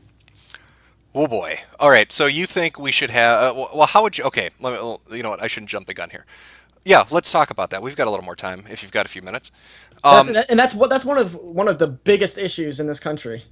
Okay, so you tell me, I'll let you explain. You tell me your stance on the legalization or regulation of drugs. What do you think the limit should be? How should it be implemented? You go ahead and take your time, kind of just explain to us. So obviously I believe the federal prohibition of marijuana should be knocked down from a Schedule 1 drug to completely legal, like something like that of a Schedule 4 or something. In fact, I'm all for just abolishing the schedule system. I'm all for abolishing it. There are known drugs that are beneficial to the human body and the human psyche that are completely illegal and they're not allowed to be studied, like MDMA and psilocybin and LSD and things like that. When used in a proper medical facility and with psychiatrists and stuff, it can have profound effects on the human psyche, and like things like curing depression and things like cluster headaches and things like these that are commonly, like, you can't really just get rid of them. These drugs have been known to have very therapeutic qualities and things like that, but they're just completely illegal. They're Schedule 1 drugs. They're incapable of being used properly. Okay. And so I believe that they should be legalized and regulated and used by doctors and facilities that are allowed to use that are investigated and approved by the government. Oh, okay. So you're talking about legalizing for the sake of medicinal purposes. Yeah, absolutely. Okay. So you're not talking about, hey, I can go to the corner store and buy cocaine. That's very dangerous. I don't believe that you should be able to do that. But I also believe that just by having cocaine, you shouldn't be treated as a criminal. You should be treated as somebody. Let's just say you're a cocaine addict. Let's just say you shouldn't be treated as a criminal. You should be treated as a patient. You should be. I don't want to say forced, but I think you should have to go to programs, to things that educate people about the dangers of cocaine addiction and things like that, and potentially get people off very harmful drugs like that. And you can see in places like Spain and Portugal where they have legalized drugs, and their drug use goes down and their drug addiction rates go down from the legalization of drugs and the regulation. You know, I've got to say, it's kind of an interesting aside, and I think this was in our first conversation, and you've brought it up a couple times while we've talked about this. This is a little off topic of the drug thing. We'll get back to that. Mm-hmm. You've said this repeatedly, that you think if people were just educated, you know, in relation to the gun issue, in relation to some of Sanders' economic policies, and you know, gun use, drug use, that kind of stuff. You seem to put a lot of faith in the notion that by giving somebody information, their actions will be affected by it. You know, when you look at a typical drug addict, like a meth addict or a heroin addict, I don't think necessarily telling them that heroin or meth is bad is going to have any real impact, nor do I think if somebody wants to create... Oh, right. Nor do I think if somebody wants to commit a criminal act, that educating them on how to use a gun properly is going to somehow stop them from using that gun. Why do you? I'm not saying meth and heroin addicts should be using using guns and be educated about them. I'm not saying that. No, at no. all. But what I'm saying is, why do you feel that by giving people the information, they're suddenly going to make different decisions? You don't think that a majority of people? You don't think that an educated populace is not? You don't think that's a good thing? I think that people who have vices, people that have problems, people that have addictions, people that want to commit criminal acts aren't going to be affected by the idea that if you educate them that they're wrong, that they're suddenly going to stop committing them. I mean, kind of like look at the idea. I'm not saying it's going to stop, but it's going to stop those types of problems and things like that. But what it will allow is it will allow prevention of future events and things like that. Because we have a problem. Like it's clear cut. We have a problem with guns and drugs. We need to move forward, start moving forward, and educate the people about it, not just outright labeling people as criminals and things like that. We need to start working towards a constructive society that allows people to better themselves versus just throwing them into a jail cell. Okay. Well, I draw parallels between this kind of notion, though, and look at something like feminists and the idea of rape culture. They think that you need to just educate every man that exists that raping is bad and that will make rape go away. But, yeah, but see that's. But no, but wait. I'll let you respond. That they think that by educating men that rape will go away because there's a rape culture that somehow is glorifying what it is or not addressing what the problem is. But when you look at the data, or when you just use even common fucking sense, telling people not to rape isn't a message they need because they know they know it's bad in the first place. And telling rapists not to rape will have no effect because they want to rape people. So how does educating the populace about guns or drugs or all these other issues, how does that change what we have in place right now? Because we currently have a situation where all drugs, almost, I don't want to say all drugs, I want to say a lot of the beneficial drugs that we can be using on our citizens today are just completely illegal, and it's just outright, it's not legal to be using them. Versus a situation like trying to educate people about those drugs and things like that. That's a much safer approach to go about. Hey, and so I'm just using a theoretical situation here. So say like you happen to get involved with some shit wherever in the city or whatever, and you get some drugs on you. Well, now you're playing a really dangerous game. I'm just going to use MDMA as an example. Now you're playing a really dangerous game by just by having it, because if you get caught with it, you're going to jail. Let's just say you're trying to use it for therapeutic reasons at home, like you're trying to use it to talk to somebody and get something out of your system or whatever, and try to get that handled. If you get caught, you're going to jail. So what I'm trying to say here is when you try to apply that kind of logic to people who make rape out, you're talking about educating men not to rape and things like that. That's just a position that's totally unreal. Like it's not a position that you can have, because it's not. Well, isn't it the same argument though? I mean, it's the same idea that if we just get them the information, if we just educate them, then we won't have this problem.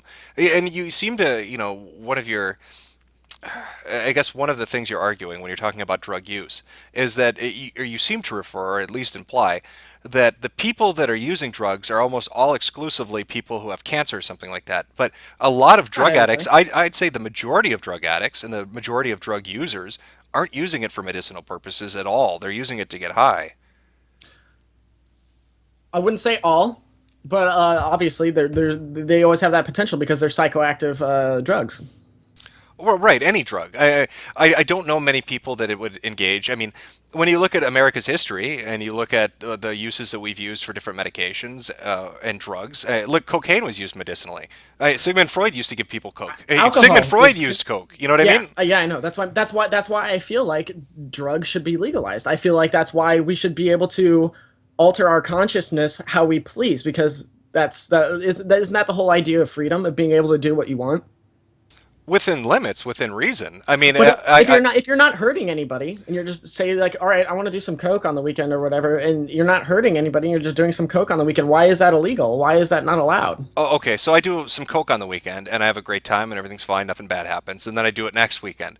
And by the time I know it, after 3 or 4 months of doing it on the weekends, I'm doing it weekly because it's affected me to the point where I'm now addicted. But I can't support my habit because it costs so damn much money because I'm doing it so much. So what am I going to do to get the money to pay for the drug habit?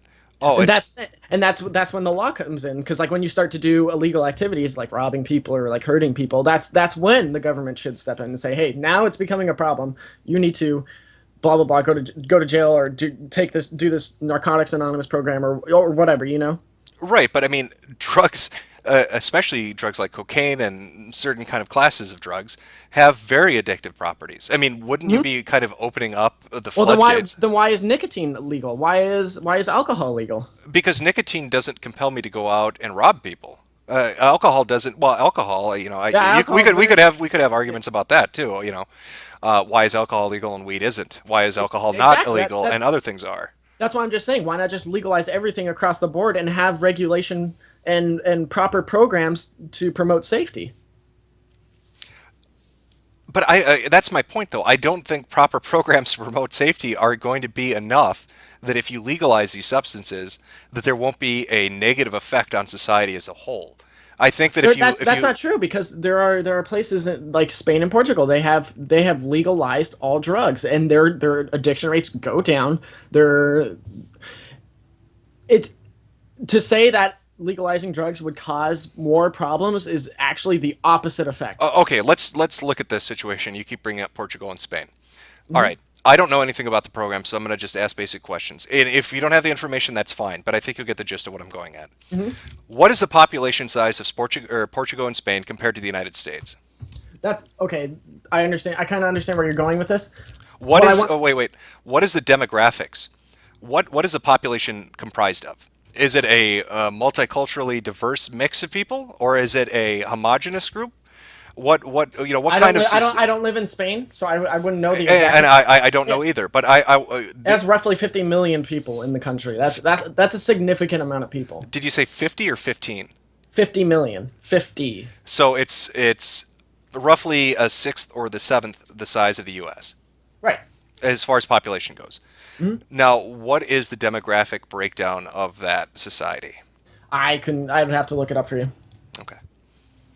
And when you say that they fully legalized all drugs and made them completely legal to use, is that just across the board? Can I go to the local corner store and pick up some Coke? Or how's that? That's where I wanted to get to. No, that's not exactly what I want. That's not what I meant when I wanted to say legalize all drugs. When I said you should have regulation and programs that promote safety. So like, say you need to go to like the doctor on the corner or whatever, and then he administers the cocaine or whatever. That way you're not just able to go and just buy more and more and more and more. You know what I'm saying? Right, but at least as far, and that's what you're talking about in America, but with Portugal and Spain, did they legalize it across the board? Did they regulate it? Is it only for medicinal purposes, or can I just like go to a gas station and get Coke, or like a liquor store and get, I don't know, a heroin or something? That I don't know off the top of my head. I just know for a fact that they legalized all drugs, and that their addiction rates and their crime rates related to drug-related activity has gone down, and that there are less drug users overall. But see, you don't know though. I mean, you're telling me this, but then you don't know the details of how they did it. I mean, I'll pull up the graphs and all that. Right, and that's fair enough. But I mean, there is a big difference between saying it's a free society, anybody can get high when they want, and this is only for cancer patients. No, it's not just for cancer patients. No, but I mean, you get what I'm saying. If it's only for medicinal use, I don't know. That's why I'm asking. Is it available to corner store, or is it under regulation and you specifically can only get it a certain way? That's what I mean. I don't think they have just corner stores for cocaine and things like that, like potentially dangerous drugs. I don't think that's the point of what they were going after. I think they just wanted to keep people from going to jail for just having cocaine and doing cocaine and things like that. Because just because you like to do drugs doesn't mean you're a criminal. But criminals, like some of the most violent criminals, they like to do drugs. Okay, I'll give you a second to go ahead and look it up. I'm just going to address the chat real quick. Sure. Somebody brought up Jim talk about Trump. We actually did. We talked for, God, I'd say it was an hour? Close to an hour. Yeah, a good hour about Trump. So this is the tail end of the show. We've kind of diverged into a separate topic we're going to touch on for maybe another 10, 15 minutes and then close up. So if you're just joining and wondering why we're not talking about Trump, that's why. The conversation's already done. You can skip back an hour and listen to it if you want to. I just sent you an article to Scientific American on the Portugal drug decriminalization, and there's a quote in here that says, "Now, instead of being put into prison, addicts are going to treatment centers and they're learning how to control their drug usage or getting off drugs entirely." Okay. Reported by Glenn Greenwald, if you know who he is. All right, so I'm going to read this for chat because I haven't read it, so I'll just read along. You know what I mean? So they can hear what it is. But yeah, he linked to a Scientific American article, Portugal drug decriminalization. This is the article itself. In the face of a growing number of deaths and cases of HIV linked to drug abuse, the Portuguese government in 2001 tried a new tact to handle the problem. It decriminalized the use and possession of heroin, cocaine, marijuana, LSD, and other illicit street drugs. The theory focusing on treatment and prevention instead of jailing users would decrease the number of deaths and infections. 5 years later, the number of deaths from street drug overdoses dropped from 400 to 290 annually, and the number of new HIV cases caused by using dirty needles to inject heroin, cocaine, and other illegal substances plummeted from nearly 1,400 in 2000 to 400 in 2006. Now, instead of being put into prison, addicts are going to treatment centers, and they're learning how to control their drug usage or getting off the drugs entirely. Author Glenn Greenwald, a former New York State constitutional litigator, said during a press briefing at Cato last week. Under the Portuguese plan, penalties for people caught dealing and trafficking drugs are unchanged. Dealers are still jailed and subjected to fines depending on the crime, but people caught using or possessions of small amounts, defined as the small amount needed to pay for needed for 10 days of personal use, are brought before what is known as a discussion commission, an administrative body put into law in 2001. Each three-person commission includes at least one lawyer or judge, one healthcare or social worker. The panel has the option of recommending treatment, a small fine, or no sanction. Peter Rutter, a criminologist at the University of Maryland, College Park, says he's skeptical decriminalization was the sole reason drug use slid in Portugal, noting that another factor, especially among young teens, was a global decline in marijuana use. By the same token, he notes that critics were wrong in their dire warnings that decriminalizing drugs would make Lisbon a drug mecca. Drug decriminalization did reach its primary goal in Portugal of reducing the health consequences of drug use, he says, and it did not lead to Lisbon becoming a drug tourist destination. Walter Kemp, a spokesperson for the United Nations Office on Drugs and Crime, says decriminalization in Portugal appears to be working. He adds that the office is putting more emphasis on improving health outcomes, such as reducing needle-borne infections, but that it does not explicitly support decriminalization because it smacks of legalization. Drug legalization removes all criminal penalties for producing, selling, and using drugs. No country has tried it. In contrast, decriminalization as practiced in Portugal eliminates jail time for drug users but maintains criminal penalties for dealers. Spain and Italy have also decriminalized personal use of drugs, and Mexico's president has proposed doing the same.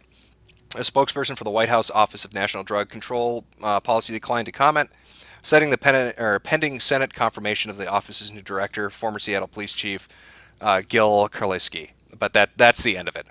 Yeah. So it looks like there still are penalties in place for people that deal with drug drugs. Dealers. Yeah. And it also says, though, that the councils can recommend fines and jail time. Mm-hmm. Okay. For people that are doing illegal activities and potentially dangerous. Yeah. Okay, so this is it's 2001 to 2006, so it's a 5-year gap. But the deaths did decrease. There's no doubting that. Mm-hmm. But it's still 290 people dying annually. It's better than 400. But it's still 290. It's not like a silver bullet. Now the rate of the rate of infections did drop by about 1,000. It went from 1,400 to 400. And I personally haven't looked at any recent studies, and I imagine that number has dropped even further. Okay, but when looking at this, they haven't been legalized, so it isn't. Decriminalization is the step to legalization. Yeah, but it may be a step. But at the point right now that Portugal is sitting, unless things have changed from this article, and how old is this article? This is 2009. 2009, yeah. So unless things have changed in the last 6 years, it still is not legal. It's only decriminalized to have a certain amount. They said 10 days worth of personal use, and it still is illegal to sell it. Mm-hmm. I think that's a good precedent to set. Okay, but you don't think that there are differences between say a Portugal or a Spain or a Mexico and America? I believe that it would. If you implement those types of policies properly and at the right times and with the proper institutions, it can be done. It can be done very well. We could see very, very good numbers of like addiction rates and deaths going down. Like because we there's a huge heroin problem here in America. I That's personally, one of I don't know much about what the drug breakdown is, or the drug of choice, or what the deaths related to certain use of certain substances are. So I'll take your word for it. I don't know, just offhand. But you think that, what would you support in the U.S. then? Just the decriminalization or legalization? Well, in order to get to legalization, you don't. I wouldn't say full legalization day one or whatever. Say like there was a Kyle Gannon presidency or whatever. I wouldn't just flat out say, all right, all drugs are legal. You don't even have to worry about it anymore. I wouldn't do that. I would make sure that programs are implemented to keep not just the individual safe from themselves and being able to purchase drugs and things like that, but as well as other people being as an effect of the decriminalization. Okay. Here's what I would say, just based on what I've read and kind of talking about this.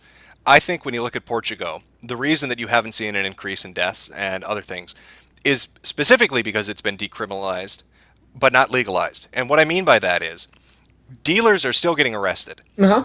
So it's not something that you can easily obtain. You still have to go through the same means to get it. And I think the result would be very different if it were more openly available. If you put in some kind of a regulatory system or a legislative solution, or you put it on the corner store, or you had to go through a doctor, I think once it's more widely available, these numbers that they've seen decrease will increase. And they'll increase because more people will have access to them. Are you saying that, or are you reciting that? No, I'm saying that to you. I said, Okay. This is what I think based on what I've read. Right. So Okay. based on what I've read and kind of our conversation, I think that what we're seeing, the decrease that we've seen, is specifically because it's been decriminalized. But because it's been decriminalized and not legalized, dealers are still getting nailed. So the drug availability is the exact same as it was before. It isn't available to more people. And so you don't have numbers to speculate or compare to. Go ahead. Sorry. No, go ahead. Here, you have to be hard on the very dangerous drugs like cocaine and heroin, but you have to be allowing of the safer drugs like LSD and MDMA and psilocybin, DMT, all those. They're psychedelic drugs, really, and they're very beneficial to the human body if used properly and in the proper setting. Versus cocaine and something like heroin, where it's just those are literally just to get you high. Well, Kyle, the function of a drug across the board is to get you high. I mean, people who are smoking pot no. People smoking pot. Let's cut the bullshit. People smoking pot and shit like that, or doing psychedelics. They're not doing it because they read books better. They're doing it to get fucked up. People. That's not true. That is absolutely is true. In your opinion, it's true. Okay. What do you think the majority of people using drugs are doing it for? Do you not believe that the people who have cancer and people who have autism and stuff that we're not talking about marijuana? that. We're not talking about that. We're talking about decriminalization and legalization, opening up drug use to the public. So we're not talking about cancer patients and autism patients who are a small fraction of the users. We're talking about the people obtaining it illegally right now in Portugal or in the US or wherever that get the drug. Why are they getting the drug? They're not treating cancer or autism with it. What's the purpose of drugs for a drug user? Well, I believe that they should be allowed to do whatever they want with their body. That's fine. But what I'm saying, I want to stay on track here. What is the purpose of drug use? Why are people using drugs? There's various reasons that people use drugs. You have to take the situation into account. So okay, tell me the various reasons. Well, do you want me to talk about which particular drug? Like there's different properties for each drug and what they're used for. Marijuana. Why are people smoking pot? One, pain relief. Two, obviously it gets you high. And then there's also, are you familiar with cannabidiol and what the cannabinoids are and what they do for your body? Okay, so we're talking health benefits, pain relief, and we're talking getting high. What do you think the majority of users, the people smoking pot right now at this very moment, are doing it for? What of those three categories? What do you think? Various reasons. Kyle, this is a dodge. We can't have a serious conversation about this and then try to act like people are using drugs because they're doing it for various reasons. Hey, listen, I could smoke cigarettes. I could tell you the reason I smoke cigarettes is because I have neurological symptoms and it diminishes them. But that's not true. Sure, there's no health benefits to smoking cigarettes. There absolutely are. Nicotine decreases neurological symptoms associated with certain diseases. Okay, that's absolutely true. Okay, I should say then that there are more negative medical effects to smoking cigarettes than there are positive. Right, but my justification for smoking the cigarette is not that it decreases neurological effects. I just like smoking cigarettes. It gives me a high. The nicotine gives me a high. My body's been trained for that high. Now, We And can't that's have legal. That's completely legal. That's fine. I'm not arguing that point. What I'm trying to stick to right now is you cannot tell me. It's just I'm not buying it, Kyle, and I don't think you buy it either. The majority of people that use drugs use it to get high. We can't. Is that enough to factor into it that it should be illegal? No, that's absolutely not a good enough reason for it to be illegal. I'm not even getting into that subject. I just want to be clear on this. The reason people use drugs is to get high. Would you agree with that? That's not the only main. I'm not saying it's the only main factor that people will use drugs. There are other reasons people would use drugs, but the majority that are smoking dope, because we're using pot for this example, are doing it to get high. They're doing it to watch Ren and Stimpy and laugh and eat some fucking cereal and have a giggle, man. That's why they're smoking pot. But see, you're also pulling that out of I don't know where. You don't have any You don't have any numbers. You don't have anything to justify that kind of claim. Well, I could say common sense, but fair enough. What numbers and justification do you have that show me the reason people are smoking pot on the majority are because they want to take care of pain and they have cancer? I'm sorry. Could you repeat that? Okay, you're saying that I don't have a number backing up what should be fucking common sense. I said fair enough. What numbers do you have to show that I'm wrong? What numbers do you have that show the majority of people who use drugs use it only for pain relief, medicinal uses, mind expansion? I would have to look that up off the top of my head because that's not something I know off the top of my head. So if you don't know it, why would you state it as being factual? I mean, you can argue with me that I'm wrong on this. I wasn't stating that it was being factual. I was stating that your position of that everybody is doing it just to, or not, I wouldn't say everybody, the people are doing it just to get high. I feel like that's being disingenuous. That's not to the people that use it. You're not giving them a fair shake. Kyle, okay, all right. Do you? I don't want to get you in trouble. So hypothetically, Kyle, let's say we're living in a hypothetical world. Okay. In that hypothetical world, would hypothetical Kyle have ever smoked pot before? Absolutely. All right. Why did hypothetical Kyle smoke the pot? Because I have tendonitis. Tendonitis. And so when you... My knees. Again, this is hypothetical Kyle. So hypothetical Kyle only smokes pot for tendonitis and no other reason. I'm not saying that's the only reason. Okay. When hypothetical Kyle first started smoking pot, it was only for tendonitis. It was introduced to him as a way of managing tendonitis, and there was nothing else going through his head. He didn't think, I'm going to get high, I'm going to have fun. It was just, oh, good, thank God, I've got pain relief. That's literally one of the reasons, because I was playing baseball in high school or whatever, and then eventually shot out on me, and then I decided on my own accord that I needed to find a way to have pain relief, so I went to marijuana. Okay, and again, not you, hypothetical Kyle did. No, that's literal me. Okay, Jesus. All right. So, all right. Well, fuck it. Okay, so literal you, and this hypothetical situation, Kyle. Yeah. So literal you did that. Now, why go for an illicit substance for pain relief? You could just go to the doctor's office. They give you an X-ray and then medication for it. Because I don't want to get hooked on painkillers. Opiates and things. They're addictive and they're dangerous. Okay. What about naproxen? They could have given you something like naproxen. That's not addictive at all, and it's a pain reliever. I don't disagree with using I don't disagree with using that, but this is a solution and it works for me. Yeah, but what I'm saying is why would hypothetical Kyle go through the bother of locating marijuana illegally and then using it for pain relief when he could easily and legally have gone to the doctor and gotten a non-narcotic, non-addictive pain reliever? To say that, are you trying to imply that marijuana is a narcotic or addictive? Or I'm not sure what you're trying to. I just want to. I'll tell you what I mean after you answer. What I'm asking you is why did hypothetical Kyle go get marijuana rather than go to the doctor legally and get something that isn't addictive, that isn't a narcotic based whatever. I'm just saying because one of your worries was I don't want to go to the doctor and get something that's like a narcotic or like I don't know fucking know, like Percocet or something that might be addictive. Okay, fair enough. So why didn't hypothetical Kyle go to the doctor and get naproxen or something else like that is a pain reliever that would work on your tendonitis and that isn't illegal or a problem for you to get? Sorry, I had to talk to my girlfriend. I feel like I don't want to give my time and my money to the big pharmacy companies. That's one of the reasons. I also believe that putting these I don't want to say experimental chemicals that have side effects from prolonged usage into my body, versus marijuana has been used for centuries and thousands of years, and it's known to be very beneficial, and there's no known negative effects from marijuana usage. There's no deaths related with marijuana usage. There's a lot of propaganda against it, but there's not a lot of facts to back it up. Okay. Yeah, I know what you're talking about with the overdose number. I know that there hasn't been a reported case of overdosing on marijuana because you'd need to smoke like fucking 20 pounds.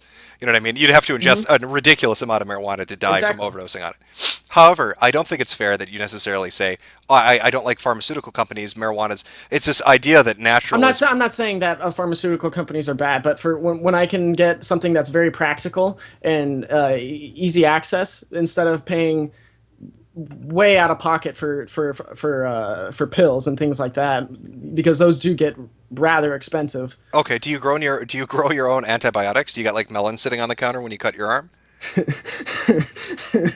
No, Jim, I don't. No, you don't. Well, you go to the doctor to get that, right? Obviously. Right. So, what was the difference here, though? What if you go to the doctor to get antibiotics? You could grow your own. You know, there are ways to do it. So, obviously, yeah, there are, but it's not practical. If it was practical, Kyle, if I had a bunch of melons set out on my countertop and I said, "Hey, Kyle, I know you got a really bitchin' infection going on right now. Don't go to the doctor and give those pharmaceutical conglomerates money." I'm not saying that's what I would do. I would, if I had an infection or something, I would go to the doctor. What I'm trying to say is, when there's a very easily available practical solution like marijuana, why not take advantage of it? That's my position. That's why I. And what I'm saying in response to that, and I've enjoyed talking. I've enjoyed talking with you, Kyle. But really, I'm saying it seems like it's more effort to go get drugs illegally than to go to the doctor and say, "Give me a pill for the pain." But I can just call up a dispensary and they can deliver to me. Is that not better than going to the pharmacy and getting pills? Well, that's what I'm at. Okay, so you did go to the doctor and he prescribed marijuana? I went to a doctor. Yes, I got my medical card. Yes. Okay, well, see, that clears it up. You made it sound like you went on the street and bought marijuana. No, sorry. I'm sorry if I didn't make that clear. That's what I'm asking you. Yeah, I'm a medical patient. Okay, see, that's different. See, we're having a different conversation now. You made it sound like... I probably should have pretexted with that. Okay, you made it sound like you just went to behind some dark alley and said, "Give me a bag of pot because I don't want naproxen." No. Okay. Yeah, I can understand where you're coming from and why you're so against it. Okay. No, that's totally not what I was trying to endorse at all. Okay, that's why I was saying it was a hypothetical situation, Kyle. I didn't want you to say something that might have ramifications later on legally for you. No. Okay. Well, setting aside your case, and you know what, I'll take your word for it. You had tendonitis. The doctor said take pot. Pot worked for you. Great. I'm glad it helped with the pain. But I'm going to tell you realistically, and there's not one person watching this, and there's not, I guarantee you, I don't need a fucking survey to tell me this. The majority of people that smoke pot, or the majority of people... That's not a good way to go about it. No, Kyle... Don't need a survey. Kyle, don't interrupt. Kyle, don't interrupt me. I'll let you respond. Sure. What I'm saying is, I don't need a fucking survey. I'm willing to put that out there. Anybody who wants to challenge me on this and show me that I'm wrong, knock yourself out. It's never going to happen. The majority of people that use drugs use them to get high. There may be people that are sick that use them. Great. I'm glad they work for you. If you've got tendonitis or cancer or HIV, if you've got something that's made you really horribly sick and the drugs help you, whether it's marijuana or something else, I'm glad they help you. And I'm not disputing that they help you. But the majority, the average everyday citizen that uses them, is using them to get high. They are not using them to treat a medical condition. They are not using them because they have some malady that is treated better with it than a Tylenol over the counter. I refuse to believe it. I fucking refuse to believe it. Now you can respond, Kyle. I can just say that I disagree with you. Because I believe that certain drugs should be used properly to nullify certain symptoms. You're talking about like pot with like pain and stuff? Yeah. Oh, okay. There's a lot of people that use it just for those exact symptoms. Were Cheech and Chong using it for those symptoms? obviously you're just pulling out No, an I'm pulling example. out an example of drug culture. Let's look at the Right. 60s. What were the people in the 60s using drugs for? Tune in, turn on, drop out. I don't want to say I disagree with that sentiment, but I don't partake in that type of culture myself. Yes, but what I'm saying, Kyle, is you're the outlier. You're the guy that's statistically, an anomaly. You're the different one. You're that 1 or 2 or 3 or 5% that's like the other people that actually have a physical condition that's helped by drugs, and you don't see it as something you take to get high. The majority, the everyday average user who does, they're doing it to get high. Just like the guy that goes to the bar and drinks alcohol isn't going there because it helps with his fucking insomnia. Yeah, I'm not disagreeing with that. But what I am disagreeing with is that people use drugs for the situations that call for it.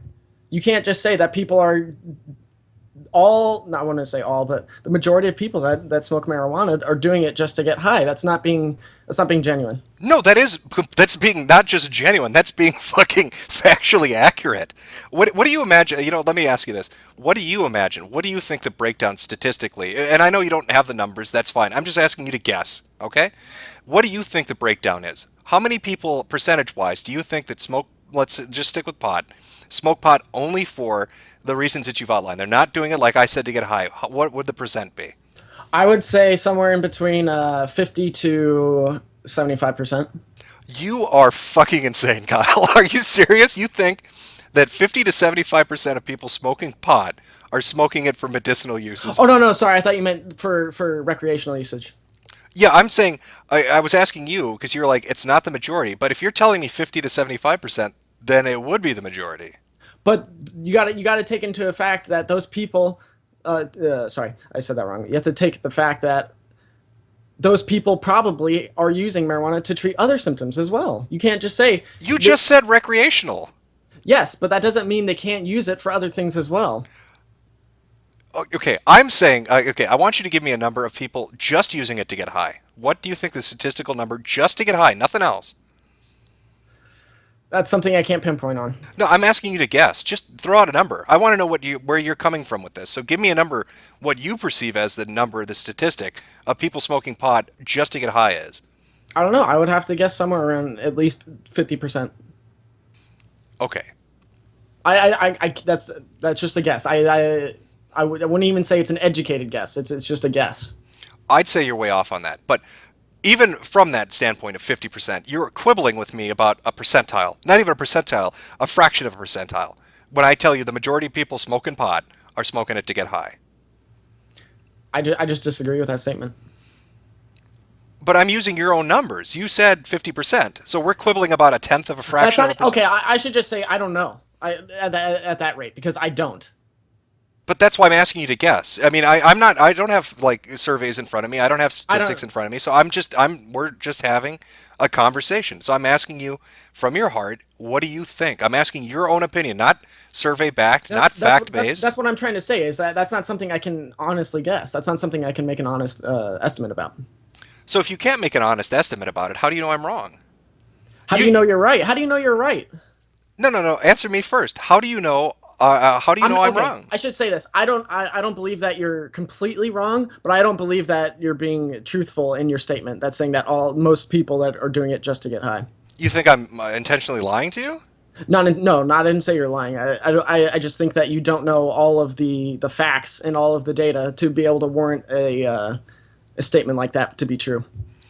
And like I said, I put this position out there. So if I'm wrong, and people listening to the stream, people who listen to this later, whatever, if I'm wrong, feel free to post the statistics.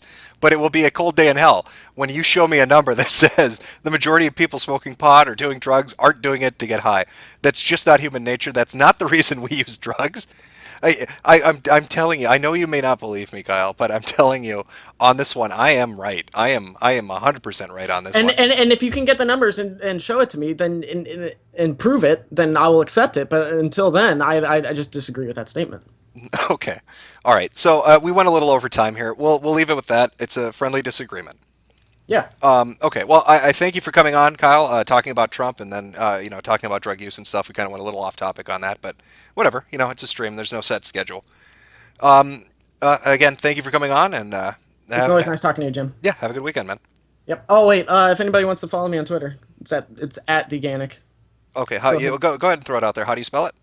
At the Ganic, all one word. No, how do you spell it? Ganic sorry. is a weird. Okay. Yeah, it's Gannok. Okay, so if you want to follow Kyle, that's at TheGannok. Yep. Okay. All right. Well, you have a good Same weekend. thing for my YouTube channel too. Same thing for his YouTube channel too. All right. All right. Have a good one. Nice talking to you, Jim. Yep. Bye.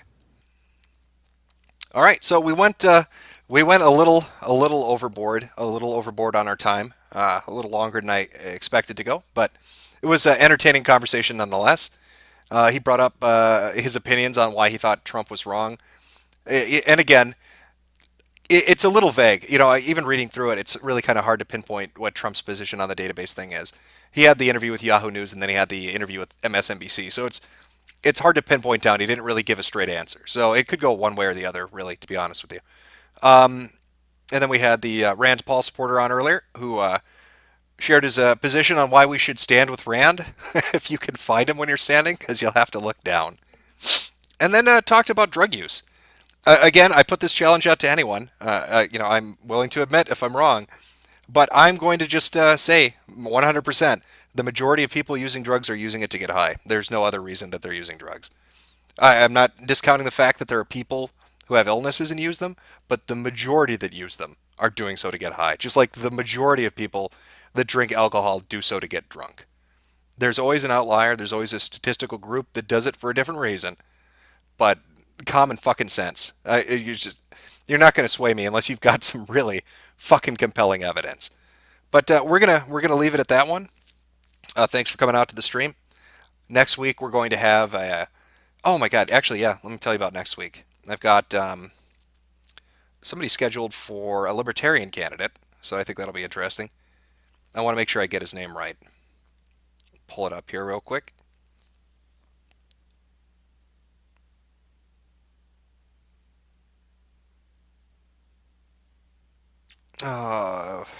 You know what? I've lost it.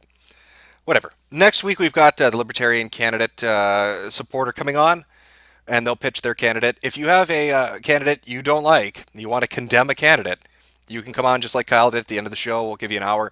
You can tell me why you disagree with their political standpoints, their platform, and we'll go into depth about that. Anyway, guys, thanks for listening to the Metocast. Have a nice weekend.